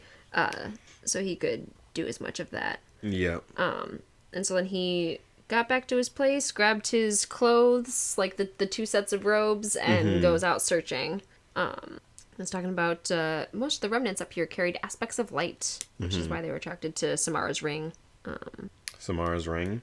Yeah, because Samara's ring right. is That's the... Yeah. Gotcha. I'm like, what ring? Oh, yeah. And so then he's like wishing for a drudge to like figure out these remnants all around him as he's like kind of hiking through and all that.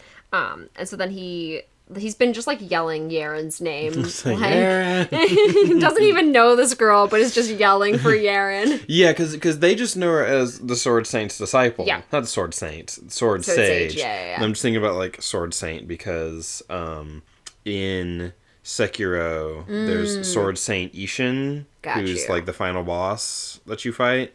And also, like Ryuma in One Piece is the, like, god of the sword or whatever. Yeah. Because that sort of comes out of, like, a very sort of Eastern tradition, like, sort of Chinese, Japanese kind of tradition of, like, someone can, by being good enough at a thing, sort of be seen as, like, a god in a way. Because there's, like, a Chinese general or something who's, like, worshipped as, like, a god of war because he was just, like, a really good general. Got you. And it very much makes me think of this, you know.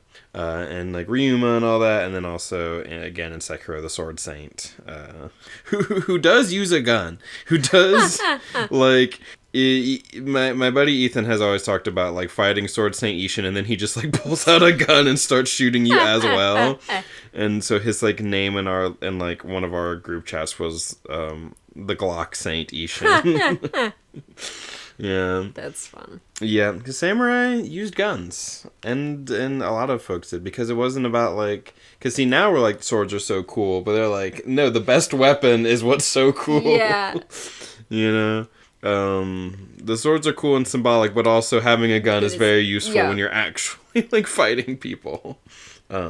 Yeah, so he's just going around like, Yaren, and none of these people know that her name is Yaren. Yep, nope. And so then he finally finds, like, the area that he saw in Soriel's vision. So he's, like, kind of shocked, and so then he climbs down into this, like, area and calls out again for Yaren. And then he's like, well, I guess no one's here. Like, I don't see anyone, and I've been calling Yaren, and there's nothing, and he goes to leave. And then he gets, ambushed by Yaren. Yep. Yep, I love, the first line we get from her, I put my soul against a rat's tail that I never told you my name. Yep. And you... I love the way Yaren talks. I love her. You described it as, you're like... Getting into a hot tub. Yep. It's just a great... I Here love your it. talk is like getting into a hot tub, which is such a funny little, like... metaphor to me. But yeah, she is very fun, and I do enjoy Travis Baldry's, like, voice for her. It's so and good. Stuff. I, like, hear it in his, like, accent and everything, like, whenever I read it. Yeah. And what was the one that you were saying? It's like... Oh, one that she says a lot? Yeah, it was so, one is Bleed and Bury Me. That wasn't the one that I was talking about earlier. Yeah. Which kind of reminds me of Blood and Bloody Ashes. Yeah. It's in a later... Yeah, it's like many praise and... Oh, cheers and celebrations for you. Yes, many cheers and celebrations for you. Yeah. That one and Bleed and Bury Me are like...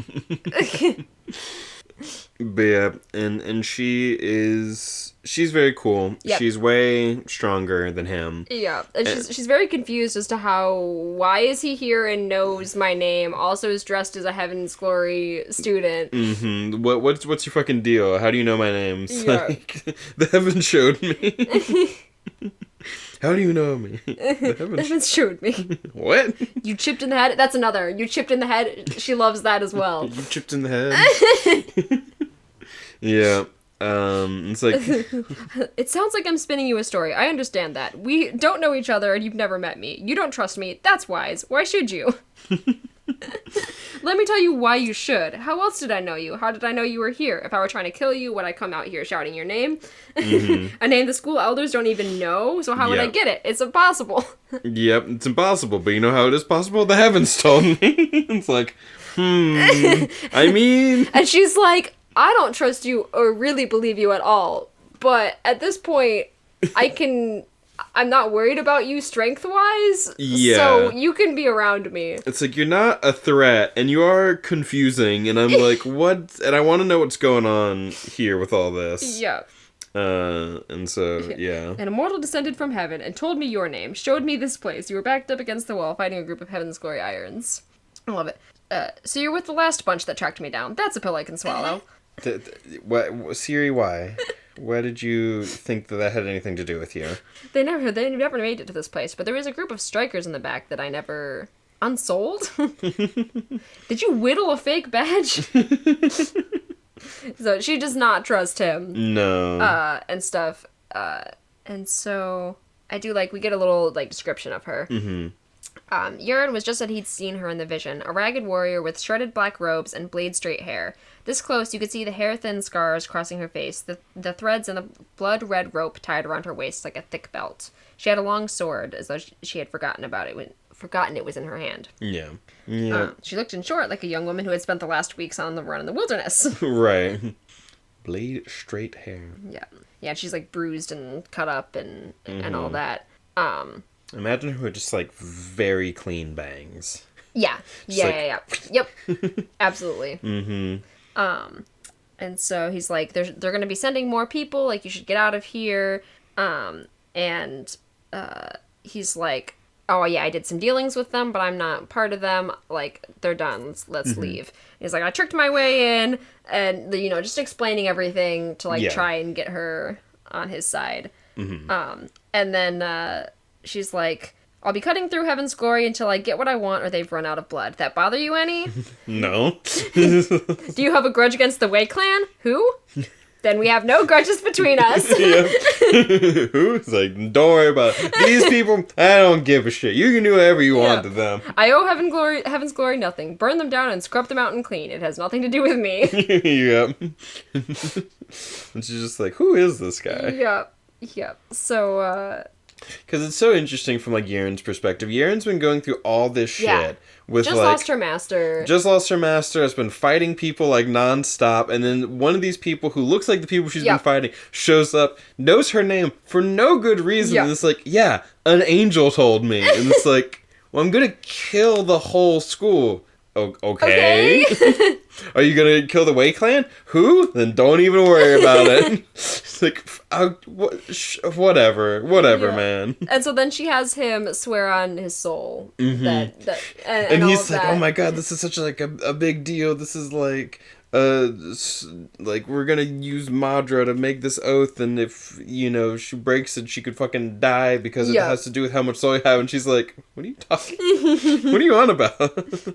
This doesn't involve the soul arts. Yeah, so they both swear or whatever. She's you try your hardest to get me away from Heaven's Glory, and I swear on my soul that I'll take you out of Sacred Valley and keep you safe until you're stable and settled outside. And he goes, I, Wei Shi Linden, hereby swear on my soul that I will do my best to help Yaren, the disciple of the Sword Sage, escape the pursuit of Heaven's Glory School. In return, I expect guidance away from Sacred Valley into the lands beyond, as well as reasonable protection during that time.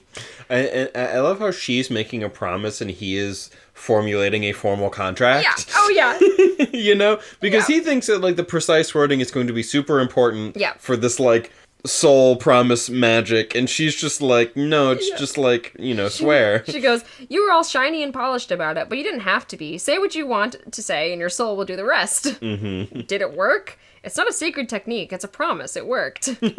It's stop being weird, it's just a normal ass fucking promise. Now that we're tied tight as a string on a bow, you can tell me the truth. You were bait, right? And he's no! I was telling you the truth this whole time. Weird. And bleed me like a pig. You're not joking. And then, you believe me now, don't you? I do. There's a chance you're chipped, and there's a chance you're a prophet. One way or the other, I don't contend that you're lying. But now I regret I didn't warn you of the 7 armed fighters heading our way. It's yeah, I mean, you might be crazy. Yep. But I don't really care at this point. And sorry I didn't tell you that we're actually about to be attacked. Yeah. Yearn's a lot of fun. Oh, It's a lot of... I really enjoyed once Yearn showed up and we start going on our little adventures as a team together. Not that I wasn't enjoying the previous parts, but it's just a lot of fun to have them together doing shit. They have a good dynamic, and it's fun to see Glendon with other people and bounce off. Yeah, to have a consistent person for him to bounce off of, because he's been bouncing off of all these different people in the village and stuff, and having these different with the festival and whatnot. We see him with his family some, but we know that he's leaving. Yeah. So it's nice to have a permanent person for him to bounce off of. personality-wise. Yep. And they're, like, different, but also she's actually powerful, so now we have a little bit more of, like, an upgrade. Yep. In terms of, like our ability to, like, fight and do things and have cool action scenarios and whatnot. You know, because he's not Luffy in that he's not strong like Luffy, but he's got his Zoro now. Yep. His super strong sword person. Yep. Which he definitely needs. Yep. And so it's a lot of fun.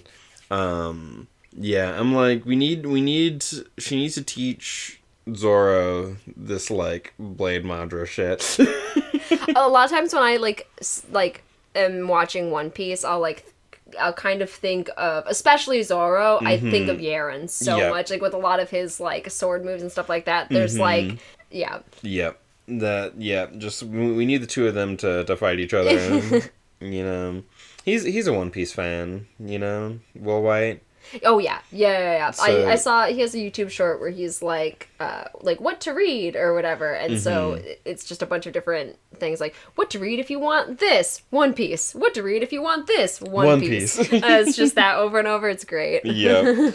He needs to write fan fiction of Yaren and Zoro fighting or whatever. Now I'm, like, sitting here trying to think, like, who would win, but at, like, different points in the series. In both series. Because it seems like Cradle probably ends up at a point where just, like, the power scaling is just so much higher than the world of One Piece. Yeah. You know? Where it sort of gets to that point where it's just like, we're doing crazy multiverse shenanigans. We have a guy whose whole thing is that he destroys whole worlds in the multiverse and stuff. Yeah. Like, I don't know if our cast is gonna get to that level yet, but, like, that's the power. And I don't think anyone in One Piece is fighting that guy, I imagine. No. Yeah. No. No one in One Piece is fighting Osriel. Yeah, so it's just like, you know, does Yaren get to that level? Probably not, but, like, considering that's kind of our high watermark right now. Yeah, it's super fun. Like, we see, like, the lowest, the lowest power level, and then, like, Suriel, and, you know, I'm thinking about, the kind of highest power level. I'm thinking about, like, when Mihawk shows up and takes out Zoro. It's just like, you know, that would be, it's like, not again. I got super fucked up again. Yeah. Yeah. There's, like, this one guy, I can't remember his, like, name right now, but he does, like, some, like, power scaling stuff. He has, like, shorts and TikToks and things like that. And it's interesting. He's one of the power scalers who I can, like, kind of tolerate. Yeah. He has, like, a podcast that he does with this other guy. And sometimes I hear him have a take on something that I'm like, what are you talking about? Like, why? What are you talking about? But when it comes to, like, some of the, like, power scaling stuff, and him talking about, like, different, like, comparing people from different, like, anime, you know, a meme was like, oh, these different anime protagonists, who wins? And he's like, because one was like, who's the strongest, like, episode 1, and like, Deku's in there, and he's like, why is Deku here? That's a child. That's a normal child. Like, fucking 15-year-old or something. Yeah, but it's like, this is a normal child. Luffy already has the devil fruit and is, like, really strong. What is Deku doing here? He is a normal child. Like, it's real funny. Cause it's literally its foundation stage Linden. Yeah. Except for Linden is taller. Yeah, and actually like Linden could probably beat up Deku. Yes. But Linden's also, like, a few years older than Deku and taller and stronger. Just, like, you know. It's very silly because, like, sometimes it'll be like, oh, you know, this, like, just the power scale of this one setting versus this other. Yeah. It's just like the floor is higher. Yep. You know, like, one of them is more grounded and realistic, so, like, it feels super intense, but then whenever you compare it to the shit that, like, they're doing over in Dragon Ball, it's not. You know, it's like, these people can blow up planets. Yep. You know? Yep. Can anyone in One Piece blow up a planet? Maybe Whitebeard? Maybe Whitebeard could have literally destroyed the Earth. Right. But, like, you know, because people be like, Frieza can straight up blow up a planet, and then we're able to beat Frieza. So, like, presumably they also, if they wanted to, could blow up a planet, but they don't because they're good guys and they don't go around blowing up planets. But presumably they could. Definitely Vegeta could and would if he was, more evil. But he gets less evil, and then he gets more evil again, and then he gets less evil again. Because, that's fun. I love it. He becomes evil Vegeta to get stronger for a little while, and people love that arc. So it's just like Zoro versus Yaren, it'd have to be like at what level? Right. Yeah, definitely. Cause like I'm like, I don't know, could current Zoro beat this Yaren? Maybe? Yes. I think current Zoro could beat this Yaren. Yeah, could beat this like first appearance Yaren. Yeah. I'm just sitting here like trying to Luffy, because the thing is that, like, because it's Blades and Luffy's, like, weak to that, he'd have, like, a harder time. Yeah. But he's also, he's Gear 5 at this point, so he can he can do a lot of things. It's like, what is the extent of Luffy's power currently? Unclear. So now I'm trying to think of, like, what Zoro I feel like is about equal to... Mm-hmm. I feel like around, like... Still pre-time skip Zoro, but like end of pre-time skip Zoro. Mm-hmm. I feel like is about Yaren's level right now. Maybe at the end of the book, Yaren. Yeah.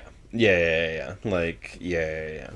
See, well, you see, and this is getting a little bit ahead in this book. Yeah. Zoro merged with the remnant Ashura. Yeah. But yes, we've finished chapter 16. Yeah. All right, yeah, that was all just a little bit of rambling. Yeah, we gotta go on some tangents. We gotta talk about One Piece. Yeah, it's been too long since we've really just gone off on a One Piece tangent on this podcast. Yep. So, I mean, listen, this is the anime book, so this is it's a lot more relevant. It's a lot more relevant than it was. This is the anime series, damn it. We're gonna talk about anime, and it's gonna be great. I love it. But yeah, end of chapter 16, and now chapter 17. Yeah. Yeah, so he's like, oh, there's people coming. Oh, I didn't realize that. Yes.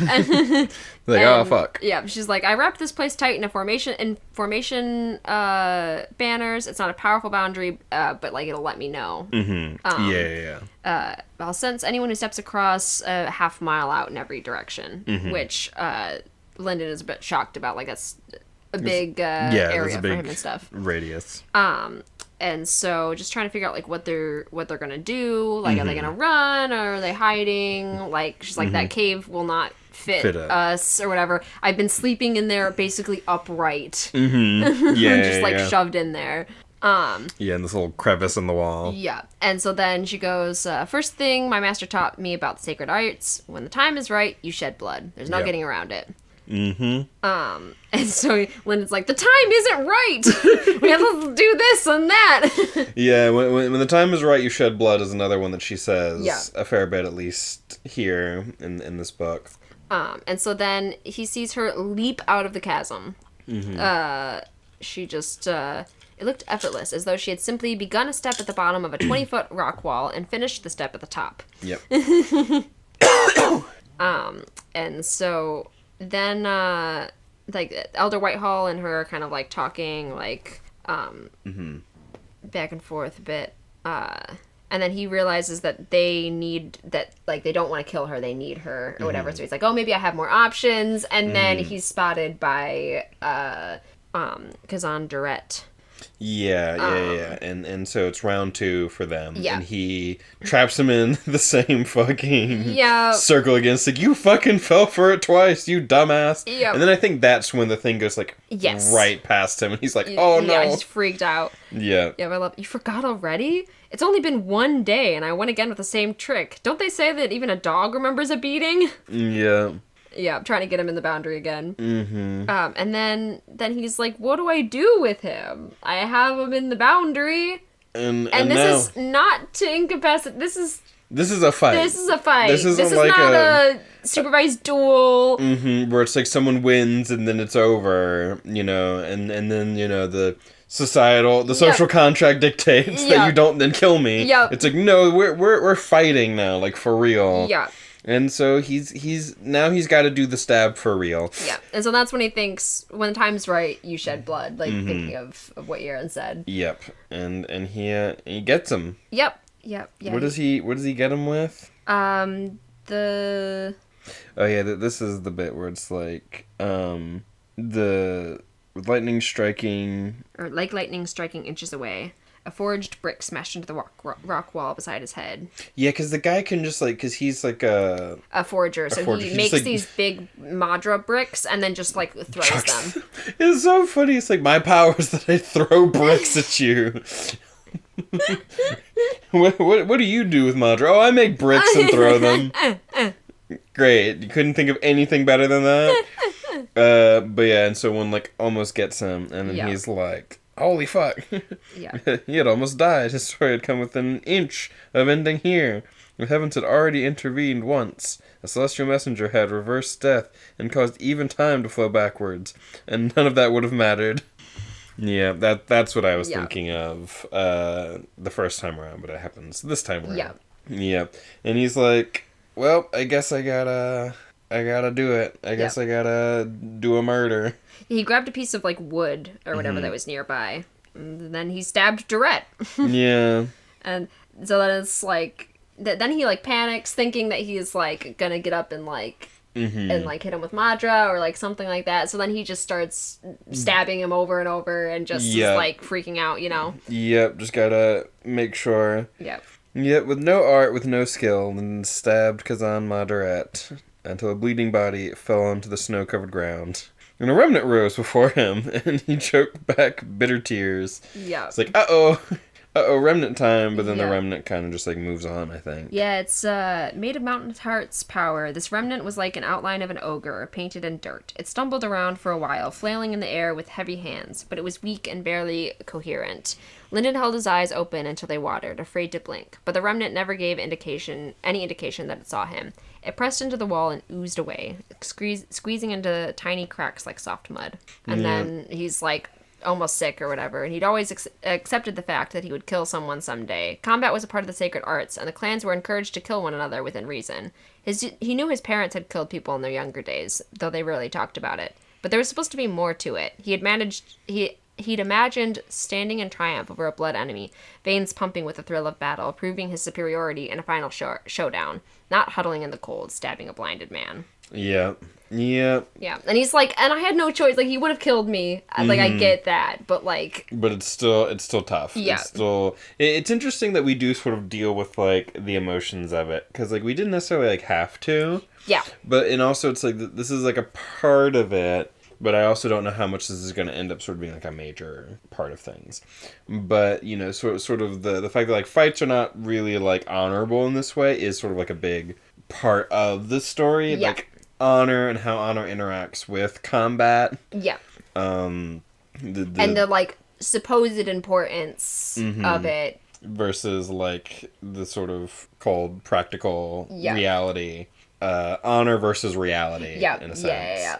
Which is so interesting that, like, the way clan specialty is dreams and illusions, it's sort of unreality, and they care so much about, like, this honor stuff, while the sort of reality is that, like, the cold, practical reality is not in favor of honor, so to say. So there's, like, a little bit of, like, thematic stuff you can kind of pull from that. I'm a themes bitch. I love it.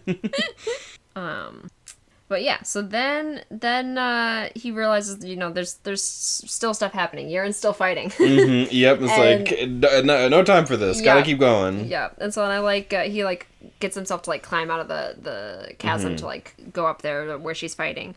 I like this little one more stretch, he said, focusing on the climb in front of him. He forced himself to forget the march out of Sacred Valley. Just this one last thing, and then I can sleep. Yep. I just like that. He's like, one more thing. I know it's not actually one more thing. I know there's more, but one more thing.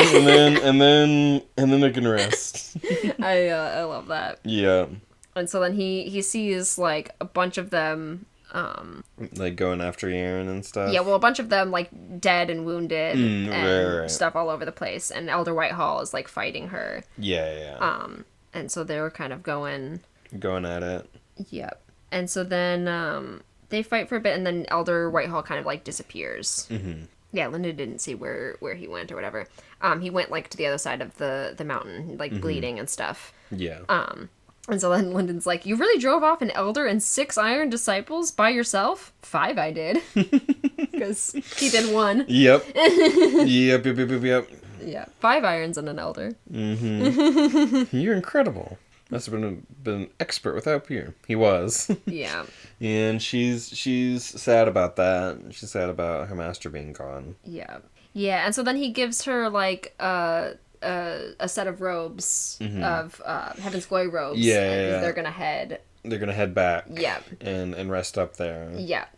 And so, like, as she's changing, once again, his attention was drawn to the thick red coil wrapped around her waist. She didn't untie it, but it still ended up outside of the clothes of the Heaven's Glory disciple, as though the belt had melted through her clothes. Yeah, which is interesting. Yep. It makes me wonder about the thing that you were saying earlier, and that you were reading something about someone who's, like, illusioning clothes on themselves. Yeah. It'd be really funny if it was Aaron. But, yeah, so I do wonder what's up with that, with the, like, you know, the belt or whatever. Yep. And so he thinks that they're gonna leave, like, right then, and she's like, no, if I was gonna leave, I would have already left. I need, like, my master's like, remnant, and I want to fight Heaven's Glory because fuck them. He killed my master. Yeah, they took my master's body and his sword and his remnant. If I was soft enough to leave him here, I'd have walked away from this viper's nest weeks ago. No, I've got a few chores left here, and the chief one is you leading me back. Yep. He's like, hold on a second. Yep. Was that part of the deal? It's like, no, you swore. I said I'd shepherd you on the path out, and I will, once we're free and clear, but I'm not popping the lid off this barrel yet. If it eases you any, I'm starting to trust you. A little. A little. Which immediately after this, because, like, they head back, and they're like, oh, they're not even questioning us, because it's like, looks like we just went and fought Yaren, even though one of us is Yaren. Yeah, but they don't know that. They don't know what Yaren looks like. Yeah, and so she, like, basically immediately passes out, like, in his bed, and he immediately passes out. Yeah. And then once he wakes up, he realized that she'd put, like, a forged, like, thing. So she's like, I trust you a bit, and then immediately after sets up a like, trap for him. A deadly trap on his bedroom. Yep. Yeah. It's a little trust. Just the tiniest little trust. Yeah. So, yeah, they go back to his room, they get some sleep. He's confused when he wakes up, like, what the fuck happened? He's like, when the fog had cleared and he recalled where he was, fear shot him bolt upright. He had aided an enemy of the Heaven's Glory School. He'd fought an elder, killed an iron disciple. Yep. Even the patriarch of the Way clan would have to pay with his life for such an offense. Yep. And so then he was gonna go, like, check on it, on, like, what's been happening there, and Yaren wakes up and is like, what are you doing? Where are you going? Yeah. Also, you should be careful because I set a trap. Yep. But, oh yeah, and so he asks if Yaren's a gold, and she's like, not yet. I have to, harvest his remnant. Yeah. Taking in the remnant is the difference between what you call a jade and what you call gold. It's like an heirloom passed from master disciple. And I thought you were leaving. If we know where we're going, there's no need. Now how about a plan? And then she's like, well, that's pleasing. I thought you'd make an excuse to leave. Go warn the elders. He's like, no. We're both traitors. Crack the door, but don't walk out. Just peek. And then he saw what had been invisible to him head on. A shimmer in the air, floating at eye height. Yeah. Earlier, if he had taken more than a single step out, it would have sheared him through his skull. Yeah. Yep. Yeah. Because it's, like, perfectly kind of, like, flat. It's, like, invisible. Yeah. Essentially to him. Yeah, so it's like a forged sword or whatever. Yeah. And he's, like, confused. Like, how can you... Like, wow, you're that good of a forger. Like, that's crazy. I thought you were a ruler. And all that type of stuff. Does that mean I can trust you to not lay any more lethal traps for me? Not lethal ones. Yeah. But yeah, I still love... Yeah, there's a lot of, like, sort of funny little interactions between him. I feel like he's good at writing that kind of, like, funny dialogue between them. Yep, and then she's like, let's go steal some shit. Now what did the Wei clan teach you about stealing from your enemies? I'll bring my pack. Yep. He's like, I've been waiting to steal. I've been wanting to steal from that minor treasure hall since I first knew that it existed. Yep. So I'm so down. Lyndon is always down to steal. He loves to do crime. He loves to do some crime. Yep, some crime. Killing, not his favorite crime, but he will do it if he has to. Yep.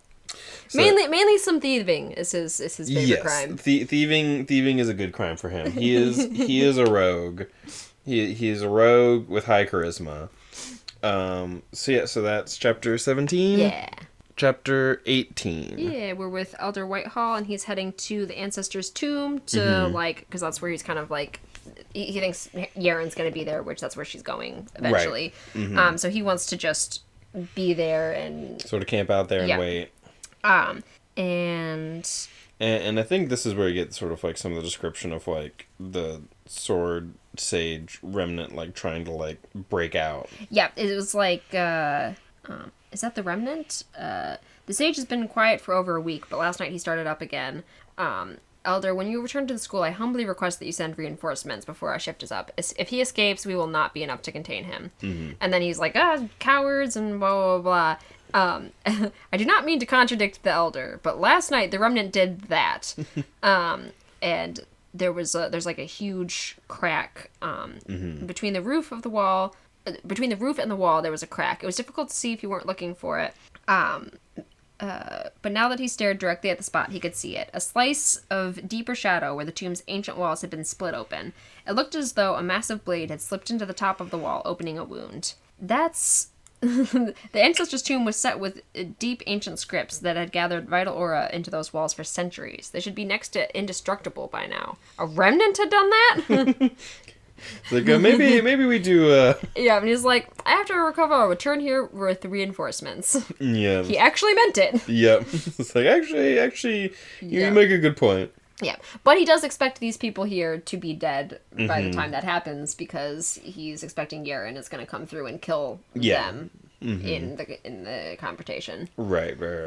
Yeah. Yeah, so he's not too actually concerned about like them and their life, but he is like, we should get some reinforcements on this because this is actually pretty bad. Yeah. Starting to realize just how bad the situation really is. Yep, basically. And so that's basically this little bit. We go back to Lyndon, and they're about to break into Lesser Treasure Hall, and he already explained the security measures to her and stuff, and they go up to the first one. It was as if she hadn't heard him. Yep. She's just like, don't worry, I got this. Yep. So the first one, she like breaks through. She does like this super quick like strike in between like the scripts. And that one doesn't go off. Yeah, like severs the script in such a way that it like doesn't go off. Yeah, unless the rune is broken instantaneously, breaking this type of script would trigger it. He couldn't imagine the sort of speed or the degree of control it would take to do something like this to a script 6 inches away, much less from a distance. He hungered for such skill. Sword module. Is that something? And that he asked like if she could teach him, and she's like, a disciple is not worthy to take a disciple. If she was only a student, how would anyone call themselves a master? Yep. And she's like, Sacred Valley's too soft. Only storms turn fish into dragons, and there are no storms here. Which I like that. Yeah.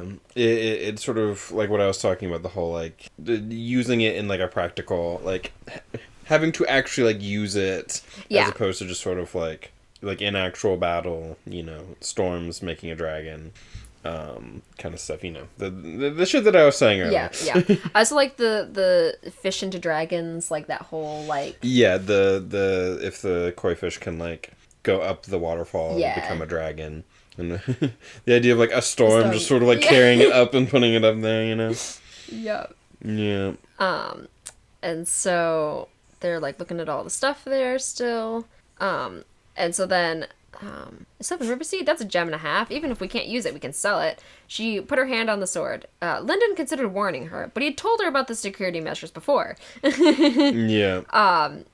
But he had told her that already, and he had to trust that she knew what she was doing. In one smooth motion, Yaren drew her sword and sheathed it again. The The case split in half. A gong sounded. It's like, what the fuck? Sorry, I warned you. Yeah, this one's on my account. I said there would be an alarm on the cases. Don't break the cases, said. Next time, I'll give you a shout first. I think Yaren just wanted a fight. Yeah, no, Yaren's just like, I got it. Well, okay, maybe I didn't have it. What? But, what are we gonna do? What are you gonna do? Yeah, and so then Elder Ram and two constructs show up. Two Chandra. Yeah, two Chandra show up for the Mistborn series. Yep, what are you doing here? That's in the bloopers.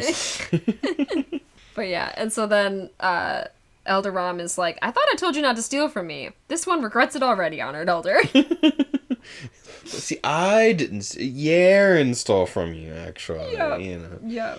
And, so cute. Yeah, Holly's got her head kind of like almost under the pillow. Yeah. I think her nose is like. Yeah, she's just, being all sleepy right here behind us. Yeah. I also like, why would there be a next time? Mm-hmm. Which, what do you mean? Right.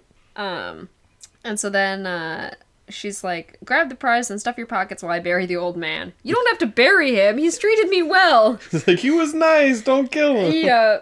If he lives, I won't finish him off. That's the best I can promise you, because I'm not leaving without a fight. Yeah, Aaron's like, no, I'm too fight horny for that. Yeah. And Linda's like, you want to fight? I want to clean this place out. Sacred Arts cost a bundle. Go now. Mm-hmm. So then he starts just throwing stuff in. Just grabbing everything he can get his hands on. Yep. She was fighting a Heaven's Glory Elder and his 2 security constructs, and she intended to do so without damaging any of the treasures around her, and judging by her words, she had complete confidence. Yep. She's no joke. Yep. And so he gets a half-silver dagger, which helped him get through a bunch of the other cases. He gets the 1,000-mile cloud, which is a big, rust-sized flying cloud. Yep, it's the Goku Nimbus. Yep. And so that's their, getaway vehicle, basically. Yep. And so then he crawls around getting all the treasures. Also, a smile crept onto his face as lethal Madra flashed over his head. With resources like these, even an Unsouled could rise. Yeah, because she's like a jade at this point, right? Yeah. And the elders are all like jades and stuff. No one's a gold, and she's about to become a gold, so she's just so much stronger than everyone else here. She's way stronger in skill, experience, and raw power. Yep. Straight up. They're all like, oh, she's a disciple, so she must not be as strong. Right. Which they just don't realize how strong the Sword Sage was. Right. Because they killed him in his sleep or something, right? Yeah, they poisoned him and attacked him in his sleep, and somehow he still ended up killing a bunch of them. A whole bunch of them. So yeah.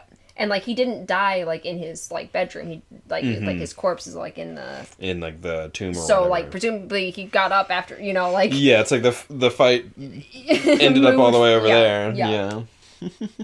Yeah. So then he grabs the seals that they need to get the remnant to control it and stuff for Yaren to oh yeah. Because they need these spirit seals to help them. Yeah, to help contain the remnant for a little bit so that she can absorb it. Yeah. So that's the main reason why she wanted to go to the Lesser Treasure Hall. Right. The rest of it is just taking advantage of the situation. Yeah, because then it's I want all of it. Just give me all the things that I can get my hands on. And then in the end, he's like, I wish I could have gotten more. Yep. And so he takes the River Seed, the Star Lotus Bud, and so then Yaren gets thrown over to him. This is taking a notch longer than I thought. Yeah. This is a little bit harder than I was expecting. Yeah. And then and mainly she's worried because there's a bunch more disciples coming up too. Yeah. So they could all join the fight. Yep. And so Linda's let's just take what we have and go. It grated on him to leave so many riches behind, but they die if they stayed. Yep. Because he doesn't want to leave either. Yep.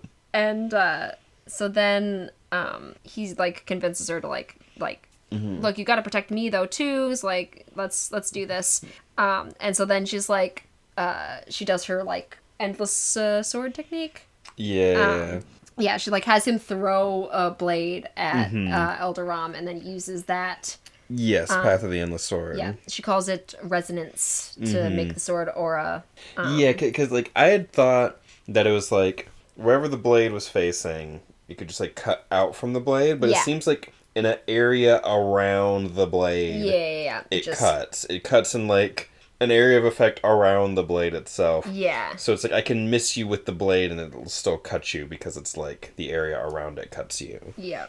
Yeah. Her blade rung like a struck bell, and suddenly the air was filled with splying flinters as the floor tore itself to pieces. Splying flinters? Splying flinters. Flying splinters, I imagine. It was as though 1,000 hatchets struck at the same point at the same time. And it doesn't work as well on half silver and all of that. Yeah, because of half silver's like Madra, like anti-Madra kind of effects. Yeah. And another bell, and Eldaram screamed. His sword had rung in sympathy with the others, and his sleeve exploded in blood. Yeah, because it's like he's just like holding the sword, but it still causes like the stuff around him too. Yeah. So it like gathers around swords, like the sword aura or whatever. Yeah, which is interesting. Yeah, and she that's called resonance. Uses sword Madra to rile up the aura in the air, which gathers around sharp weapons. Doesn't work so well with half silver. Yeah. So yeah, that's the heart of my path. All swords are one. All swords are one. Yep. And so then they decide to then they like get out of there on the 1,000-mile cloud. Yep. And he's not dead, but I contend that I won. Yeah, we'll mark that one as a win. yeah, I definitely won that one. Yep. And then they go towards the ancestor's tomb. Yep. And that's chapter 18. Alrighty. Chapter 19. And Tilly has decided to join us for this chapter. Yeah, she's been a little cuddle, a little menace. Because we pause between chapters. I like pause the recording and restart it because it makes a break in the audio, which makes it easy to find the chapter breaks so that I can make the chapters for like YouTube and stuff. It makes it a lot easier. And so we paused, and then Tilly was like, I need to get all up in your business. I need to come get my cuddles. All the cuddles. And she was so squirmy. She knocked the microphone over. She did. She knocked the microphone over. And it's just like, I need my pets. I need my love and attention. So we have Tilly here with us now. But, yeah. Chapter 19.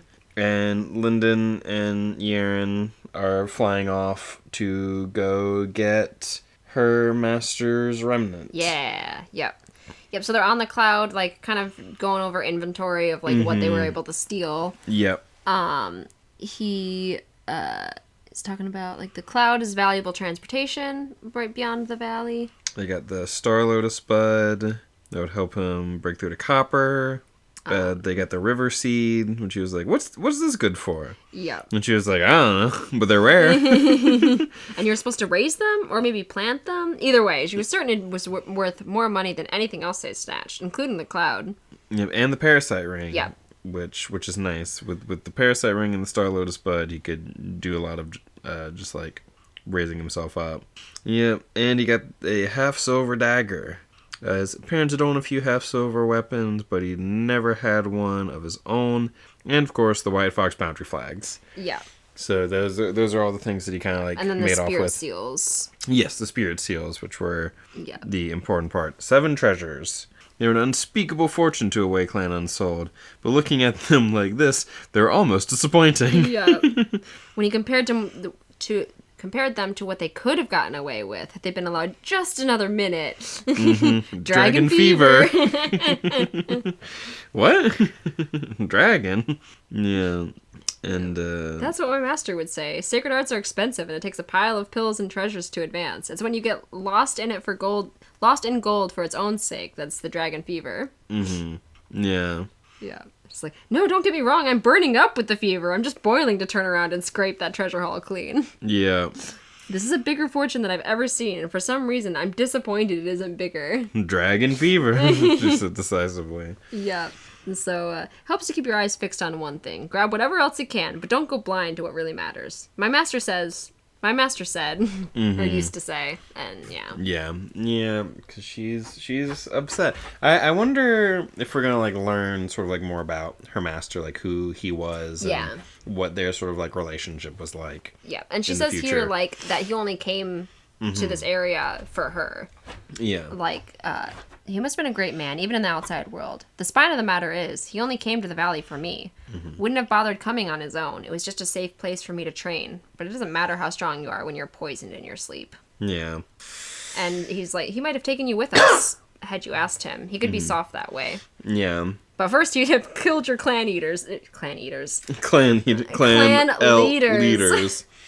For what they were teaching you. Yeah, because they weren't teaching him, essentially. Yeah. And teaching him, like, wrong about things. Yeah. Yeah, because they go into the incorrect teachings of the Way Clan later, so we'll get back to that. Yep. Yeah.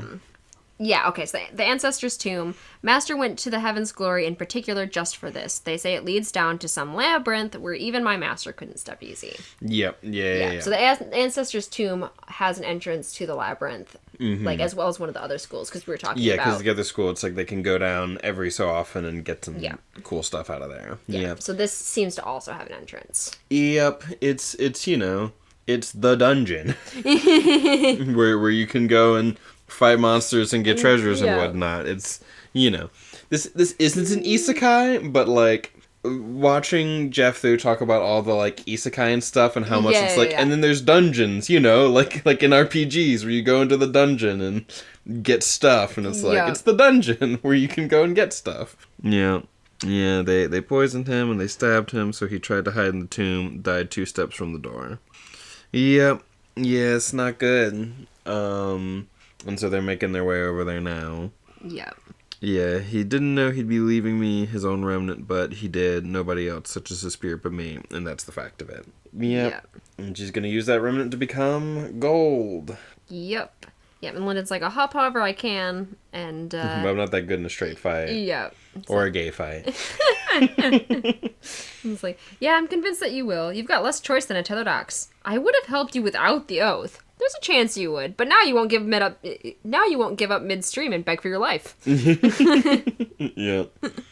I couldn't know that when I made you swear, could I? I trust you more now, notch more. Yeah, everything. It's interesting. She just has like slight, notches and chipped and spine and all that sort of stuff because it's all like sword terms. Yeah. Pretty sure that like the like blunt end of a katana is like the spine. But I could be wrong about that. That makes sense. And so she goes to go like attack the place and goes to do all of that. And so as she goes up and like fights the people kind of like guarding it and stuff, he's kind of like coming up behind. And she like the one is like dying, like of the 2 Jades that were there. The one is dying and the other like passed out or something. Yeah. And so then they're getting ready to like fight the remnant, like getting a plan together and all that type of thing. So as they're talking, whatever, the remnant like just breaks out of the tomb or whatever, and Yaren pushes him like out of the way, because he like didn't realize like what happened, and then he's like. The impact on his chest was Yaren pushing him back faster than he could react, or he would have been lying at the top of the steps in 2 pieces. Mm-hmm. Yeah, the remnant of an expert beyond gold. It hadn't been sealed, it had been waiting. Yeah. So it essentially kind of been waiting for Yaren to like show up, and then it like busted out. Yep. And so then we get like a description of the remnant of the Sword Sage. It was a mass of rippling liquid steel in the shape of a human, as though someone had poured a mirror over a man. Its face was featureless, blank, polished to a flawless reflection. It had no arms or legs, merely an uninterrupted street... I cannot speak today. Yeah. Oh, wow. Merely an uninterrupted sheet of metal, and it flowed over the ground like a snail. Yeah. The remnant was far more solid, more real than any forged construction Lyndon had ever seen. Yeah. The only parts he recognized as Madra at all were the 3 hoops crisscrossing its chest. One, a loop of vivid scarlet white... vivid... Ooh! Yeah, one a loop of vivid white color, one scarlet, and one inky black. Yeah. Yeah. And then there's like a description of Yaren like facing it. Like she was a mundane echo of the remnant. Yeah. Its red ring was her belt, its black ring her tattered robes, its white ring her pale scars, and its chrome her shining blade. Yeah, it's interesting. I do wonder because it's like the white fox Madra is often described as like purple and white. Yeah. So I kind wonder of purple, white, silvery, Yeah, so I wonder if like, the black, red, and white is sort of like indicative of like this, her path and whatnot. Yeah. Like sword, the endless sword or whatever it's called. Yeah. Yeah. Yep, and so Disciple greets her master, and they're like kind of standing off, and then they start to fight. It grows 6 blades out of its back, and then they start to fight. And it's a crazy fight. It's a good fight, but there's a lot of like just it's like all description of the fight, just like all the crazy shit happening, just like breaking up the ground, and you know, it's a big anime fight. Everything's getting wrecked. It's a big Zoro fight. Yeah, it's a big Zoro fight. Like, everything's getting slashed up. Everything's getting destroyed, and Lyndon's like, man, this is crazy. Yeah, and then. Don't start squeaking your squeaky toy, Tilly. That would be very rude for our audio. She's like hiding it in the blankets on the bed and then finding it and squeaking it. Yep. It just threw it out of the room. And she just went chasing after it. But yeah, and Lyndon's like, this is crazy, and then he gets jumped by a child. Well, he first sees Elder Whitehall, because Elder Whitehall's just like off to the side, just like putting in cheap shots at Yaren and stuff, because he's trying to like get whoever is like the winner or whatever. He's like, right, yeah. Whoever wins this, they're going to be beaten up, and I can take them from there. Yep. Basically. And so Lyndon sees the child doing this, and is like, fuck. Yep. So he couldn't move nearly as fast as Yaren could, but it was enough. He circled behind Elder Whitehall. Then, still scraping the back of his brains for ideas, he charged. Yep. And we see a bit of the fight from Elder Whitehall's eyes, and he says it's like crazy, like especially like in the eyes of a jade. He sees like all the aura, like silver sword aura, and like all of that. Right. And this was a sword aspect path taken beyond anything in Sacred Valley, beyond what anyone could conceive. Yeah. Just, they're way beyond this place. They're so much stronger than anyone here. I also love, Whitehall knew some peers in that Golden Sword School that would have sacrificed 3 fingers for a glimpse at this fight. Yeah. Why only 3? Or, why? It doesn't matter. Thinking about, like, why 3 fingers? Right. It's just, like, not, like, all their fingers, not like a hand, but 3 fingers. But anyway, so... Still need to be able to hold the sword, so, you know. Yeah. Need enough fingers to hold the sword with, I don't know. So, in his perspective, we're seeing him, like, look at the fight and, like, put his cheap shots in. And then he gets stabbed, like, in the shoulder. And he's like, what? And it's, like, with half silver. And Lyndon stabbed him with half silver. And it, like, you know, disrupts this thing. Because the half silver is very much like the whole disrupting them with the empty palm or whatever.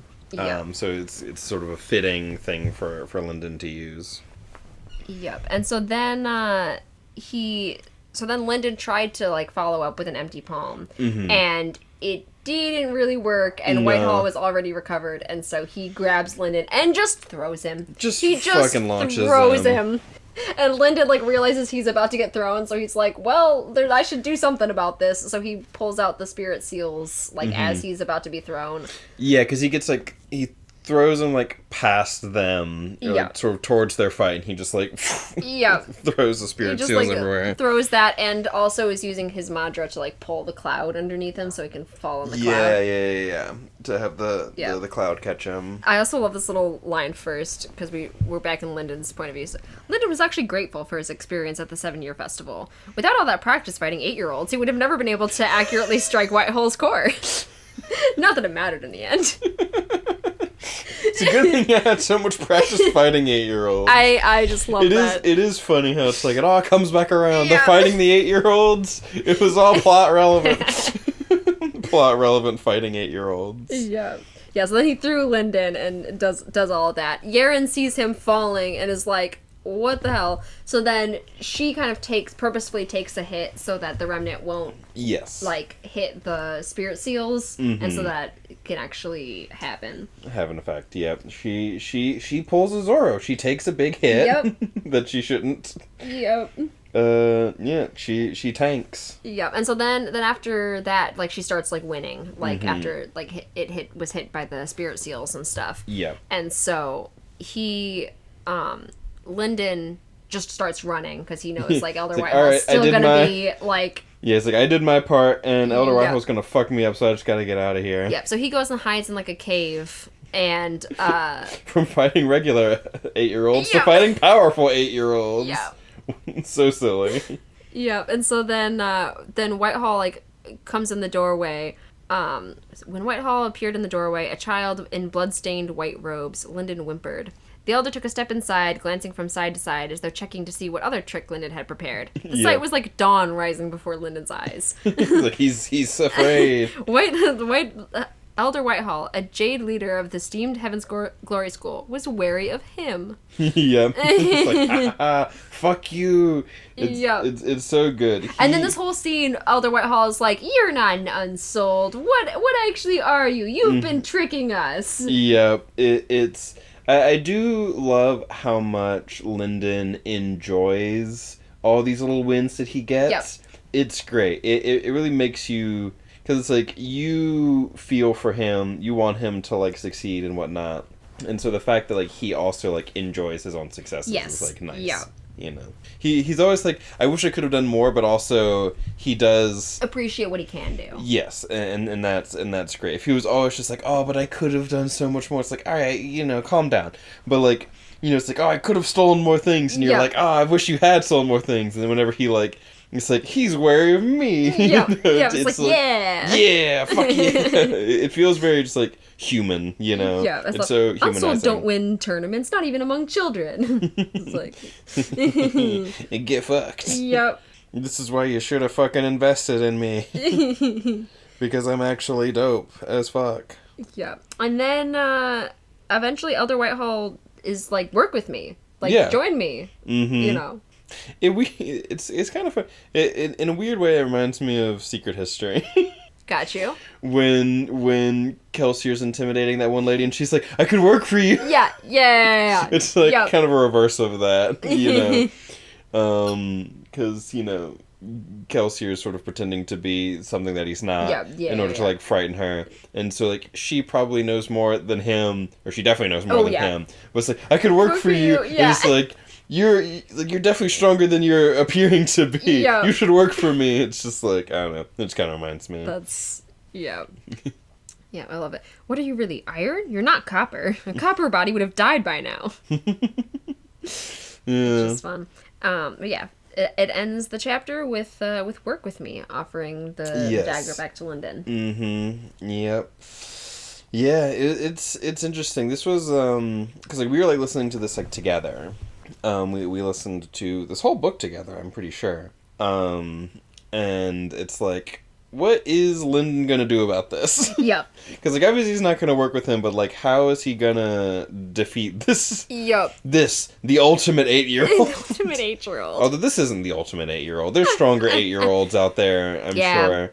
And he's not even really an 8-year-old. Get out of here. You're not even really an 8-year-old. It's impressive when you're an 8-year-old, but the fact is you're just a dude who's this strong, and you should be that strong because you're an adult. It's so funny. It's less impressive knowing that you're not an 8-year-old. But yep, so that's chapter 19. Yeah. Chapter 20, which is the final numbered chapter before the epilogue. Yeah. And then the bloopers, which I'm so excited about the bloopers. The bloopers are great. They're fun.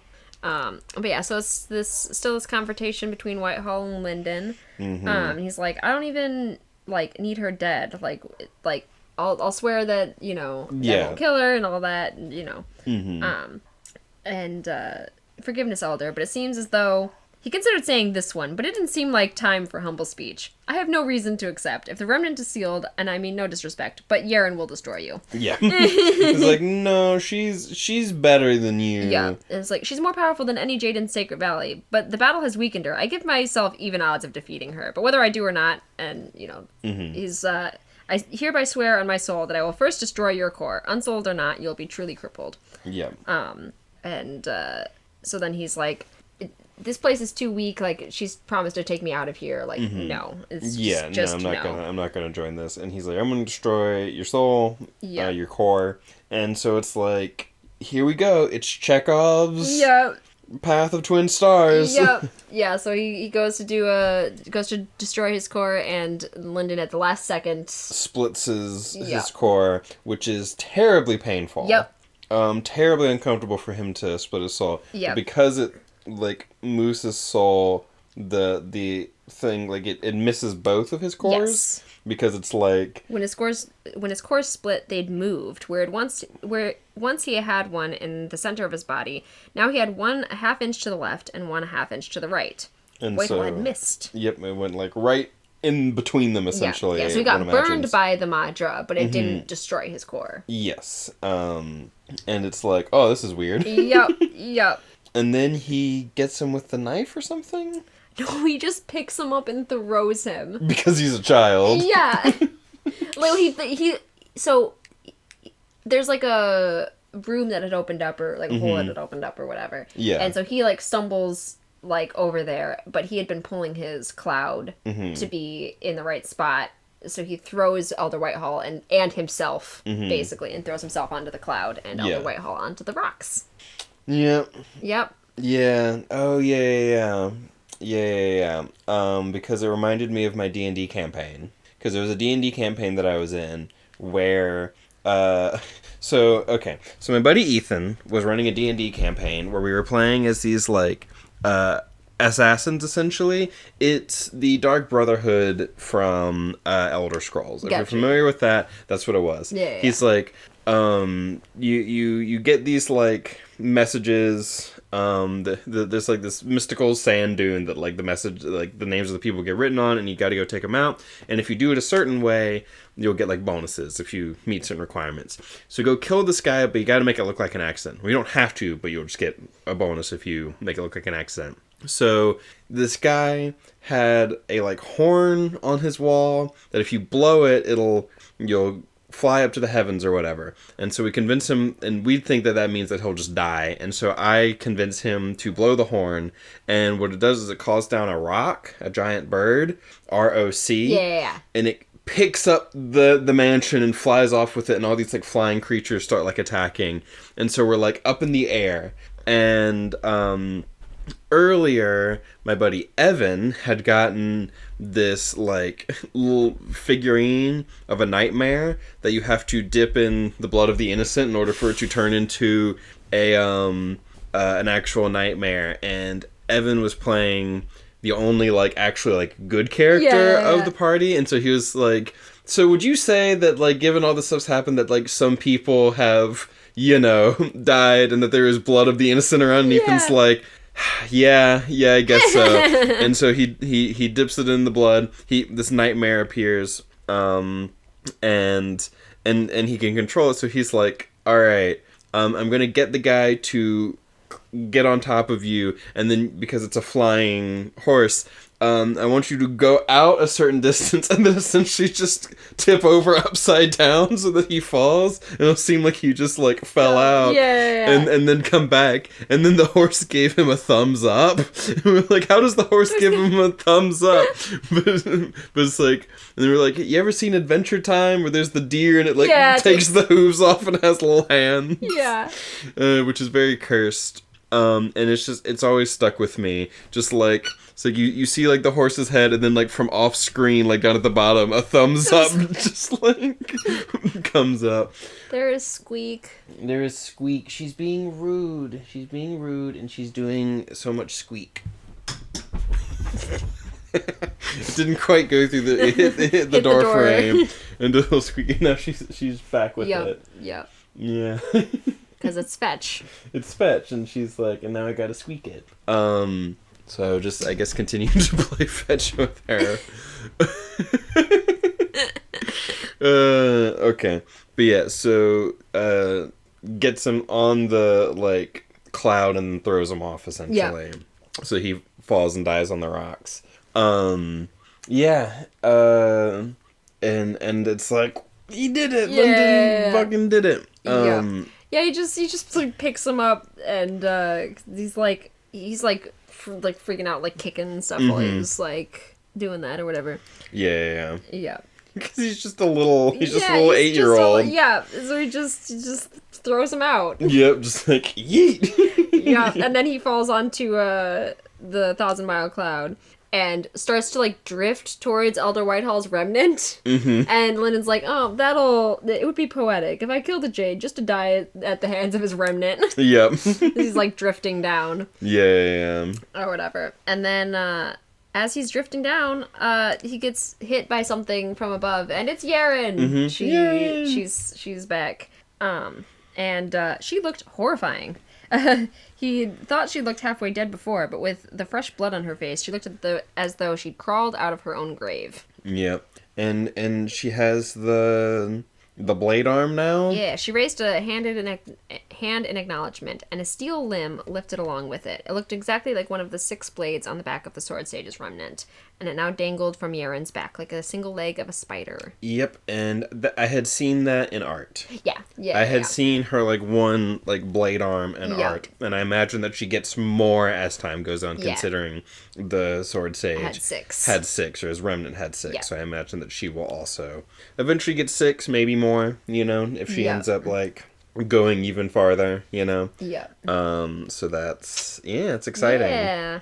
And so she puts on, her master left her a gold badge, so she puts on a gold badge. Yep. And they go to, like, his body, and she goes to take his sword. Yeah. And all that, and, like, a bunch of people show up to, like... Do we get any sort of description of the sword? Yep. We do. She was kneeling in the corner of the tomb next to something he hadn't noticed before. The body of a man in black robes. The stone around him was charred in a long black line, and a sword lay bare beside him. Its blade seemed unnaturally white. And that's about all we get? Yeah, we just get... She left her own sword with him and was sliding the white-bladed one into her sheath at the side. Yeah. Yeah, and they see the gold badge and the like, sword and all that, and they... And it's like, run. All right. They're like, no. Time to fuck off. Yep. And so we now actually have a sense of what gold means. Yep. We actually have because before in the previous episode it had been like, so like, what does gold mean? Like there's a distinction, like when someone turns jade, a whole like thing happens. Yep. And so it's like, okay, if you absorb a remnant, you become gold. Yeah. It would seem. So now it's like, what does it mean to go beyond gold? Yeah.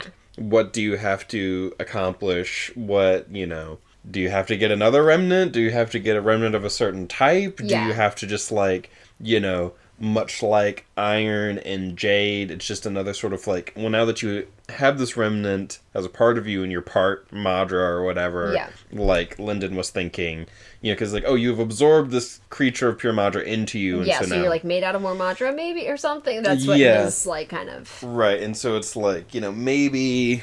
it's like, well, now you have this sort of, like, new gold body, like, you have the jade body, and so maybe now you need to, like, re-purify, like... Yeah. Because, like, all of your impurities, like, come out of your body when you turn jade or whatever, so maybe that has to kind of happen again, but on, like, a Madra level or something. I don't know, maybe there's something beyond a remnant, some other type of thing that you have to absorb or whatever in order to become beyond gold, whatever that means, Yeah. There'll be other random bullshit. Yeah, but now we've seen our first, gold and all that. And so while she's, like, scaring off the people that were coming up, the reinforcements, Lyndon's like, I can't be worried anymore, so I'm just gonna eat this spirit fruit and and see what happens. Yeah. So he's trying to see if he can absorb it and just put it into one core and not the other. Yeah. Because he has 2. And so he does that, and that's, like, it works. It like, it just stays in one core. So he's got, like, 2 sort of, like, Madra systems inside himself now. Yeah. Which is interesting. Can he remerge his cores eventually? Are they going to stay split? I imagine they'll stay split, because by the end of this, he's, like, riding his own way, the path of twin stars or whatever, and, like, crying. Yep. He's like, I'm so happy I get to, like, make my own way and all this sort of stuff. But it's like, what is going to be the benefit of the 2 cores? Right. Like, what's that going to, like, do for him, I wonder? Yep. And I'm excited to see sort of what that ends up being about, Because he's, like, writing it on the scroll for, like... as they're talking about, like... because he's like, oh, like, I need the other half for, like, my other core. And she's like, what the fuck does that mean? Explain that. You've got 2 short breaths to explain that before I push you off and let you roll down. And so he explains, like, how, like, basically this whole book to Yaren. Yes. And he's like, oh, I could learn 2 paths and stuff. And so then she, like, is correcting his understanding of the sacred arts and whatnot. Yeah, that's when he, like, when he realizes that everything he learned was wrong, is, like, when he writes the Path of Twin Stars. Everything you know is wrong. Up is down, left is right, and short is long. That's a Weird Al song. Everything you know is wrong. Yeah. I think that's one of his few sort of, like, original songs. And it's just, like... Or maybe it is, like... I don't know. But it's a fun one. Yeah, because it's like the whole thing. Because I had made a whole thing before about like, is like his sister like a striker? Yeah, is she or whatever? And then Yaren comes in and it's like, no, that whole distinction is bullshit. Yeah, like because like that whole test that you like. That you guys put so much stock into, it shows you what your sort of like aptitude is, like where your proficiency lies. But anyone can learn any of them. And like I had been like, because like doing the whole like empty palm thing, it seems like a striker thing. So I guess she's a striker. But it's like it's like anyone can learn any. When we were talking about that before, I'm like legitimately, how do I even find this information? Like what? Right. Like, what do I look up online to find like what Kelsa's? I'm like, because it's not... Because it doesn't actually matter. You know, like, by the end of this book, we know that it's not, like, a real... So I'm, like, I'm trying to, like, think of a way to, like... look it up. Yeah. Yeah. So that's fun. That's kind of funny. I do still wonder, like, what hers was, like, when she took the test. Like, which one is, like, her, like, aptitude? What did they consider her? That would kind of, like, make sense. Yeah. But, yeah, it's just kind of a funny little thing. Yeah. And also that's why she's like, you know, he would kill them for what they're teaching you because they're just like so wrong about everything. Yeah. And for like calling him an Unsouled and not like teaching him at like any path. Right. And all of that. It's like, so then how could I be Unsouled? Never heard that word before coming here. You just started 2 steps behind, and that's the spine of it. Some of them polished families can take a squalling baby from foundation to jade in 2.5 pills. Yeah, a fucking literal. Because that's the thing, it's like a literal baby can be a jade, but he's like, oh, I made myself an 8-year-old and my body can't handle it, and it's like, I think it's more that you fucked yourself up by trying to do this. Yeah, your body up. You mess your body up with this you thing. It's not that your body can't handle it; it's that you fucked yourself up. Yep. Yeah. Yep. And it's like he didn't need to find a path of his own; he was already on it. And so he pulls out the Path of Twin Stars and starts writing. Starts writing in it, and he's like, just so happy. Yeah. So happy and excited to be making his own path. And I do wonder what the Path of Twin Stars is going to end up like holding for him. Like, what's it going to allow him to do? Because he thinks like, oh, I can learn like multiple paths, but it's like which 2 paths would work best together. But it's like maybe it's not even gonna be the thing. It's gonna be his own path of like pure Madra and 2 cores. What does that mean? What does that allow for him? Is there gonna be any weird sort of yin yang shit going on, considering the whole like 2 the dual aspect of it, you know, like some sort of light and dark kind of shit, you know? Or maybe something else. You know, most people don't split their souls, so that'll do something for him, but what, you know? Because doesn't she say that he'll essentially have to work like twice as hard? Yeah, because he'll have to get both of them up to what you would basically need twice the resources to get them both up to what one could be. Right, because it's like whenever he takes the Lotus, it only affects one of them and not the other, and so it's like, you know. Yeah. But yeah. Yep. And so they're leaving. Yeah. And stuff. He like kind of has to guilt her into actually leaving. Yeah. He's like quietly he said, "Please don't leave me to die." Yeah. She's like, "Fine, you can go rot, but believe me if I'm leaving anybody, not even you." Yeah. And so, because she wanted to stay and fight more Heaven's Glory people. Yeah. Yeah, and it's like, no, don't do that right now. Yeah. Although, you know, maybe. I mean, could she have taken all of them? Maybe, probably with time, but like. Yeah. But also it's like, well, actually, you know, leaving them behind, it turns out, is maybe going to cause some problems. Yeah. And so is that the end of chapter 20, or do we have more that we want to say? I think it's the end for chapter 20. Alrighty. And so then we move on to the epilogue, where we find out some of the repercussions of this. Yeah, so we get a few little, like, you know, what's going to happen next time type of things. Mm-hmm. So it's like, Yaren and Lyndon are like, leaving Sacred Valley and all of that. They're gonna hide, and she has... and even Yaren has no confidence in her power to protect them both. She knows that only if they are stealthy and quick will they survive, and only then if nothing goes wrong. And she's not aware of the transcendent ruins that have risen in the heart of the forest for the first time in 800 years. Yeah, whatever that means. So that's going to be some book 2 shit, I guess. Yeah, and so then, so there's a bunch of, like, information requested. Current status of Wei Shi Linden. Divergence detected. The desolate wilds. Transcendent ruin. Continue. Divergence accepted. Continuing report. And the Heaven's Glory Elder is, like, upset about all of the, you know, everything. All the shit that just happened. It's like, I'm going to take this out on the Wei clan. Yeah, well, he's convinced that, despite his certainty, he has a deep-seated fear of the wilderness outside Sacred Valley. He could not survive it, and therefore he believes no one could. In his judgment, the sage's disciple must have doubled back. Where will she go if not to the home of her ally, the Unsouled Wei Shi Linden? Yeah. And so then he is having them attack the Wei clan. Yep, and this is what I think part of what I was thinking of in the previous video, and I was talking about, like, Linden somehow, like, gets his, like, family in, like, trouble. Yeah. Like, somehow him leaving causes, like, more problems than he, like, intends. Divergence detected.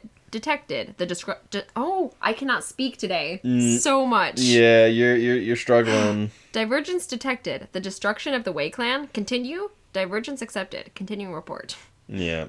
Yeah. And I mean, the Wei clan does suck, but also, you know, we don't want his family to die. Yeah. Yeah, and then we see Elder Whisper. He's, like... Yeah, he's just, like, out and about, like, watching stuff happen. Yep. And it's like, oh yeah, no, he was not contained at all. Oh no, he's in that house. No. Like, oh yeah, we have all these, like, scripts to keep him contained, and he's just like, you sure do, buddy. I'm totally contained. Great scripts. Good job. Great scripts. Thanks for the food. Thanks for the food. He's just like, oh yep, you totally captured me. What do you want? Yep. This is fun. This is a fun little way to spend my retirement. Not really, but you know, just to spend some time. Then I also love, he has followed the Unsouled Linden since the intervention of Suriel, the Phoenix Sixth Judge of the Abaddon Court. Though he does not remember the events prior to her temporal reversion, he has noticed the effects of her involvement and believes Linden is favored by heaven. Yeah. Maybe these children, blessed by the heavens, will save the valley from the Dread God's return. Yeah. Yeah. Yeah. Divergence detected. Return of the Dread Gods. Continue. Yeah, and it's like... Return of the Dread God, like, is that gonna be... Because, like... Because there's the whole thing where there's that one guy who showed up, and who was, like, from there. Yeah. And he was, like, Lee? Yeah. From, like, the Lee clan? Or whatever? And I believe it's Lee Markuth. Yes, Lee Markuth. And I'm like, is the Dread God him, or is it Azrael? Azrael. Yeah. It does say Dread Gods. Dread Gods. Yeah. Plural. Yeah, plural possessive, the Dread Gods return. And Lee Markuth also said something, like, interesting in his whole thing. He, like, asks, like, oh, did the beasts come home? Or whatever. And then he's like, no, this place wouldn't be here if that was the case. Like, I'm just joking.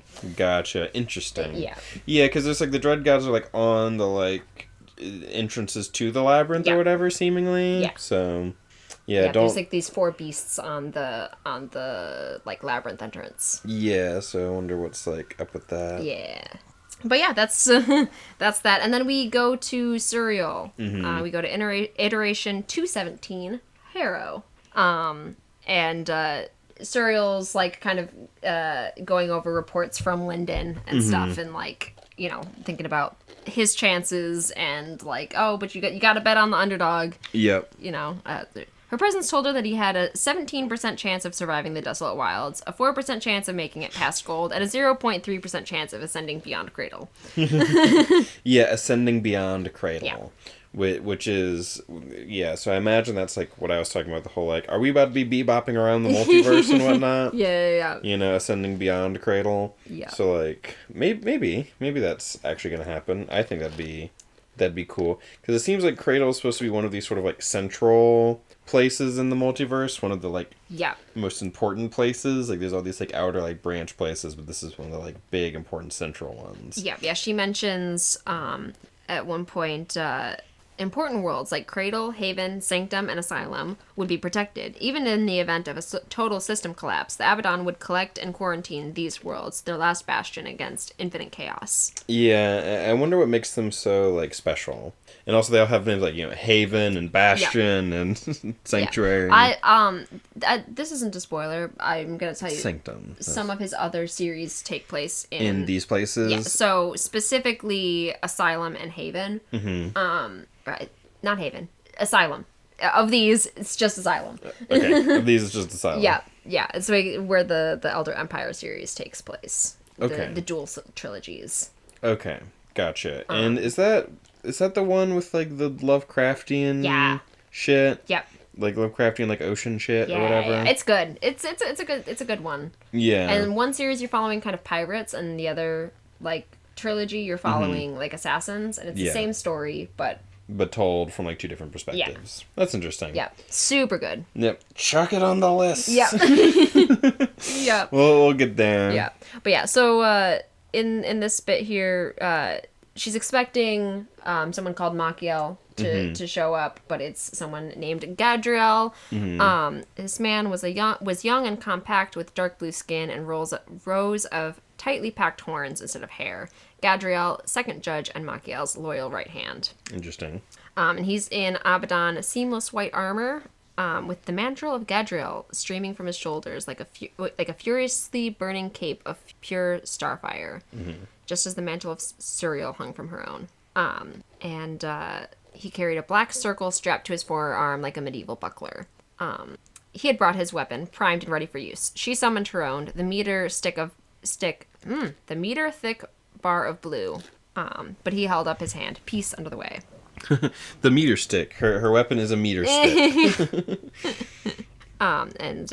She's, tell Machiel I haven't found him. My presence can give him a full report. He knows. He's looking himself since you remain unmotivated. Since you're over here wasting time. Yeah. The barb didn't disturb her, but the content of his message did. She'd been sent to hunt for Azrael because she was the only one of the 7 capable of finding him without being killed on sight. If she tracked him down, Azrael would talk to her. If Machiel found him, they would kill each other. Yeah. And so he's kind of showing her this planet, Harrow, and Limit, combined or collapsed or whatever. Yeah, they sort of like... Yeah. When one world crashed into another, this was the result. Time, space, reality itself bent and warped while the Way tried to force order out of the collision's pure chaos. And she asked which it is. It's iteration 216 Limit. It was scheduled for demolition no later than 2 standard months ago. Its adept population already evacuated. And they're doing like quarantine protocols. It only escalates from here. If we don't recover Azrael, or at least the Scythe, we could lose it all. Right. Yeah, so Azrael, considering he has a scythe and he's out here, like, destroying all this stuff, he's, like, death. Yeah. He's kind of death incarnate for this multiverse or whatever. Yep. And so then she finally accepts, officially accepts the... It's like, alright, I gotta go deal with Azrael. Acknowledged designation 006. Suriel formally accepts the charge to locate and withdraw 008 Azrael under censure. And then she's like, what's your mission here? And he says, mercy. She goes, a shield is meant to protect. It is not an appropriate tool for this. She drew her weapon. And Gadriel nodded, his arms still crossed. She wondered if this had been Machiel's plan all along, to make her face the reality of the situation by dirtying her own hands. Heart aching, she activated her sword. Yeah, because there's like a whole thing about her being like she's supposed to be like a healer. Yeah, she's a healer. She's the Phoenix. And she's Marco the Phoenix. She's the doctor.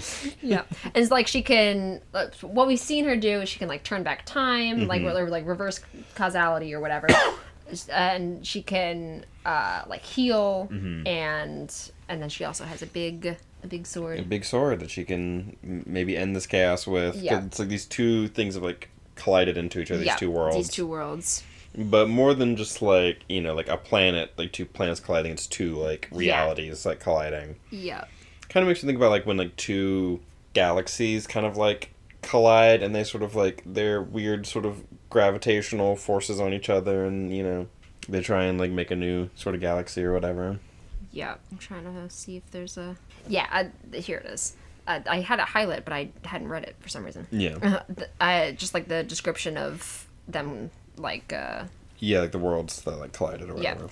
The planet beneath them fuzzed and flickered with visual static, even as it burned. Continents appeared in the ocean, vanished, appeared again. Water plummeted kilometers in the air, calmed, shot up again. A city rose from the ocean in ruins and then was drowned. When one world crashed into another, this was the result. And I've read that part before. Yeah. Yeah, like you read the part some reason right below the highlighted part, but not the highlighted part. That's so weird. Yeah. But yeah.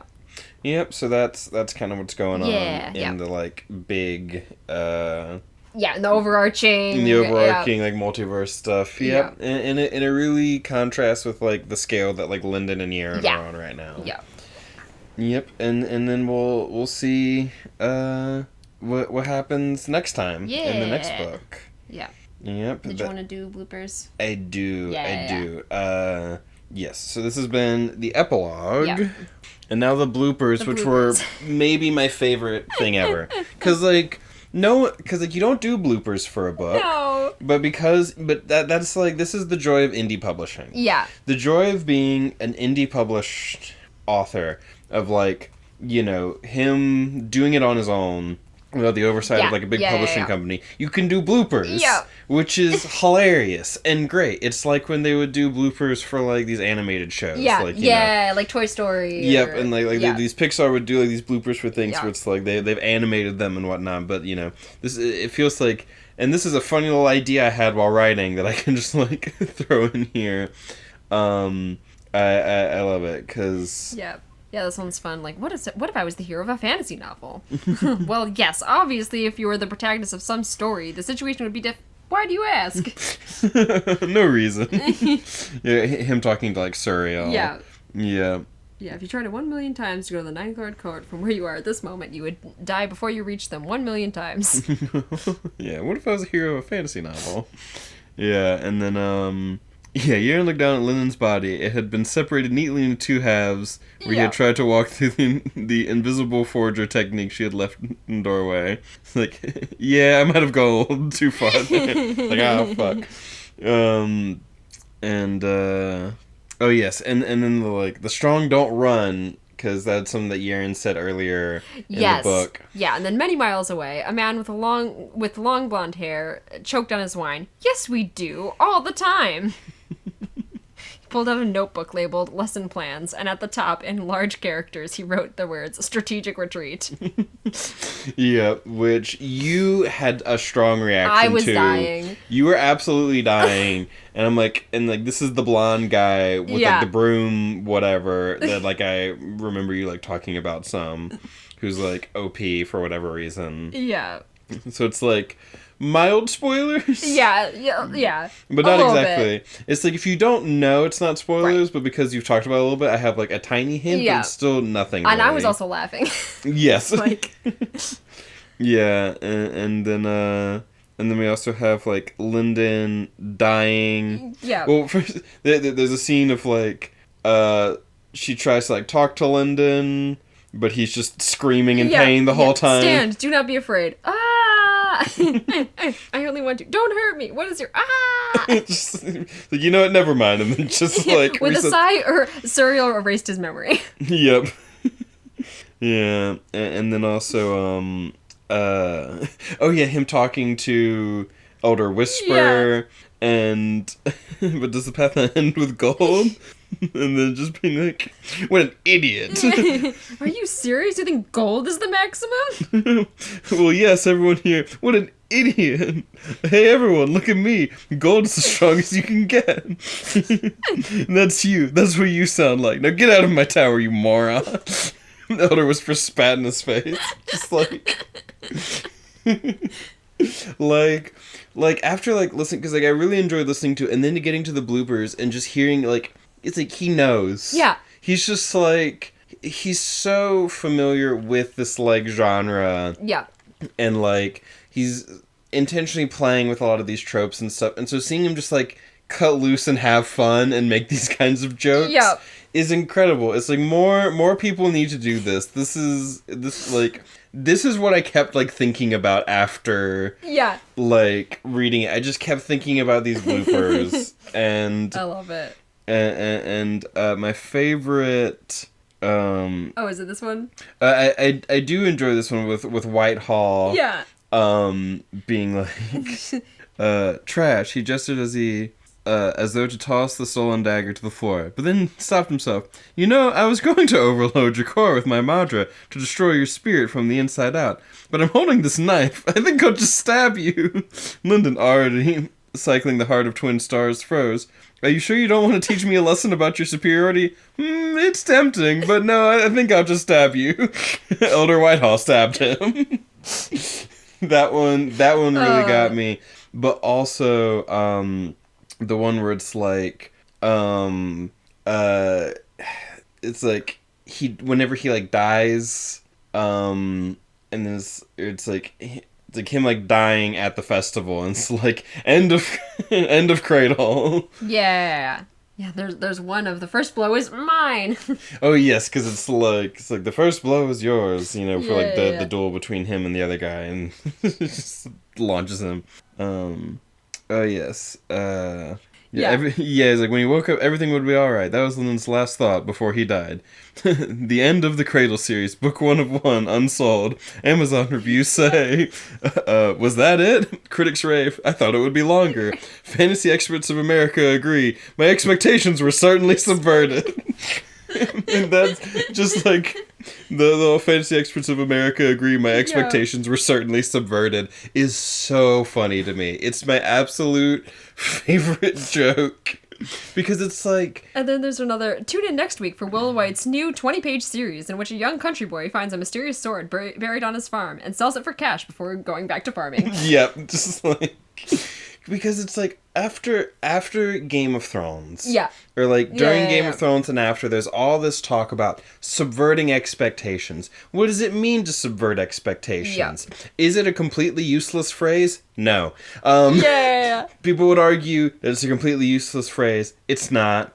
That's taking it too far. It is not a completely useless phrase. There is a meaning to it. When you say you are subverting someone's expectations, they have expectations, and you go against them. Yeah. But whenever you subvert something, the idea is that you go around it, but in an interesting way. Yeah. While Game of Thrones, it's this says well, my expectations were certainly subverted. Yeah. Game of Thrones ends in this way that everyone hates because you had all these expectations and we delivered on none of them. Yeah. And it's well. You certainly didn't give me what I expected. Yeah. And so this really just cracked me up. I was this is great. This is... Was that it? This is perfect. Just every now and then I just think to myself, well, my expectations were certainly subverted. And it reminds me that there's a thing, I think Brennan's talked about this, but it comes up. I've heard other people talk about it. I think Red from Overly Sarcastic Productions has talked about this, where it's as artists, we get so wrapped up in this idea of doing something unique, something that no one's ever done before. Meanwhile, it's it's you're trying to make a cake that no one's ever made before, and it's meanwhile, most fans are ooh, more cake. Yeah. And for Brennan, he was what if I made a cube, a bread cube? Yeah. It's no one wanted the bread cube.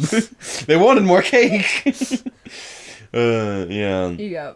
Someone's Ian, my cake is not as good as this other person's cake. Meanwhile, fans are ooh, 2 cakes. Yeah. And so it's no, you could just have Lyndon die there, but then would that be a good story? Right, no. Right. Yeah, so it's so fun. I can't wait. I hope that there's bloopers at the end of all of them. Like, I'd be surprised if it was just at the end of this one, but I'm already just excited for those. Because it's like, he is very funny. He is funny, even just in the story, but those are like just especially funny. It's like, and here's the jokes that I couldn't make because it would ruin the story. And like, you know, I get what Mother Spaceman's saying was like jokes that are actually funny because they are very funny. And they especially work if you're a big anime fan. And for the tone. And for the tone. It's very tone appropriate. I feel like Sanderson's just also funny, just in a different way. You know? And he's normally not going for that kind of like comedic tone. That's not the point of it, but there is still some humor in there because that's just like, you know, a part of life and whatnot. But this has more kind of baked in. More of a comedic tone like baked in. It's like it is in some ways a rough and dark world, but because it has a more comedic tone, generally it sort of like counterbalances it. While, you know, Game of Thrones also has a very dark tone, but it also has a more serious, grounded kind of tone. Like, dark world in both of them, but in Game of Thrones we take it more seriously than we do in Cradle. Cradle reminds me a bit like tone-wise to like One Piece. Not quite like, you know, it's like we do take things seriously, but we're also here to have fun. and we're not gonna like bog you down. Because that's the thing, it's like there are things that happen in Game of Thrones, and I'm like, this also happens in One Piece. In some ways, it's not necessarily darker in some ways. It's just how it like ends up making like the audience like feel. Right. It's like it's the tone in which this information is presented to you, and also sort of like the sheer degree that we like focus on it. Because in One Piece, it's like we get these really dark moments, but the overall tone of the show is much lighter. I was trying to explain tone a little bit to my dad the other day because I was talking about Game of Thrones, and my dad was recommending me these books that by Bernard Cornwell, I think, that I remember him reading growing up. But they're like kind of more like darker, like adult, like kind of historical fiction kind of fantasy. Like it's like way lower magic. Right. Like, if there's magic, it's you know, not as much. But that wasn't what I was talking about. I was trying to be like, I think it's similar tone to Game of Thrones. And my dad's like, oh no, it's not like super fantasy. And I'm like, I'm talking tone, like how it makes you feel, you know, like... And, you know... because tone is one of those things that's, like, hard to put into words a lot of times. It's like vibe, you know? It's like, right. It's like, you know, it's about vibe. Well, what do you mean by that? And it's like, you know... The vibe, the feeling. The tone, the vibe, the feeling, you know? It's it's very ephemeral. It's hard to sort of like pin down. And again, OSP has a video talking about tone. She talks about tone armor, and she was like, "Am I even making sense with this?" I think I know probably where that's going. Yeah, because she talks about like in Looney Tunes, you know, you can get fucking shot in the face, and your, you know, beak gets turned around backwards, and you're just like, this is fine. I mean, because the tone of the show won't allow you to die. It's similar to, like, I think of, like, Usopp fighting, Alabasta spoilers here. Yeah. For One Piece. Or just, like, Usopp fighting a lot of things. Yeah. And, like, he gets, like... fucked up. Yeah, like, to a normal person would be so dead. A normal person would be so dead. It's... but it's just part of... It's part of the tone. It's like part of the tone of One Piece is that these characters are not going to die. Yeah. And that's something that, like, nerdy... in his, like, One Piece reaction sometimes has, like, a hard time with. It's that, like, no, the tone of the show, it is kind of, like, you know, because they'll talk about it being kind of Looney Tunes in, like, a bad way. I do... Yeah, which is, like, it's kind of...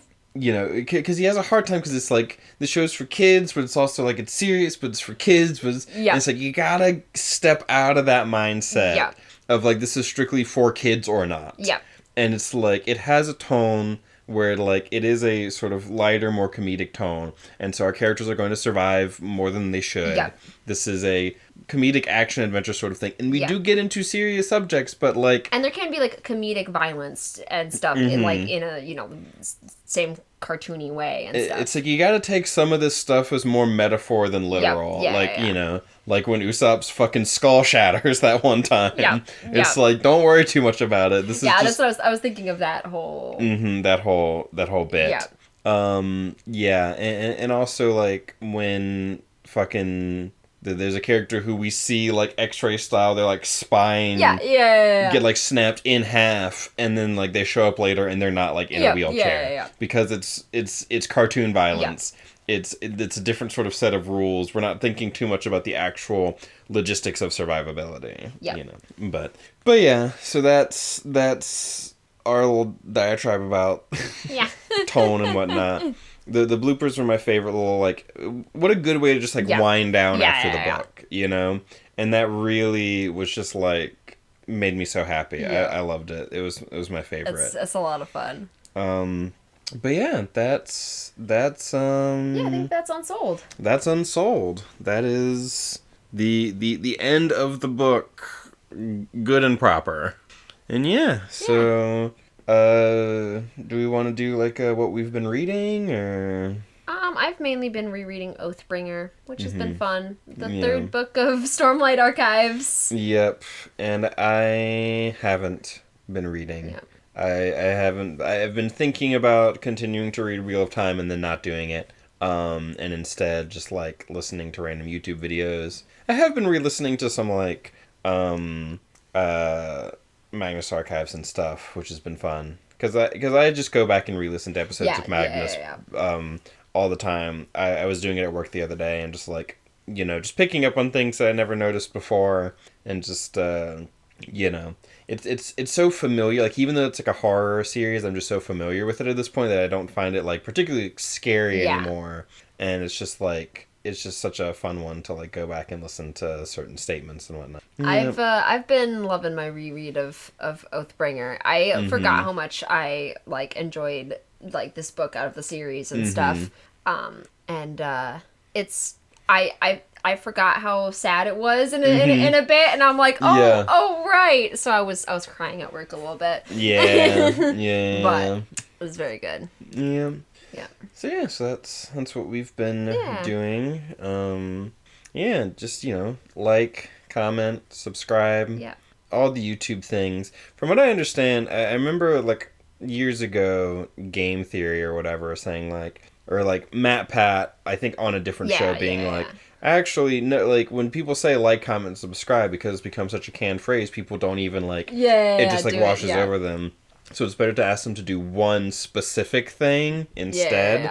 And so for us, we focus more on, like, comments and stuff. So it's always good to hear from people. But and also, I would love to find some Cradle people, because I love the series, and it's a lot of fun. But also do subscribe, because it helps. Yeah. Every little bit of interaction helps us, because we're so tiny.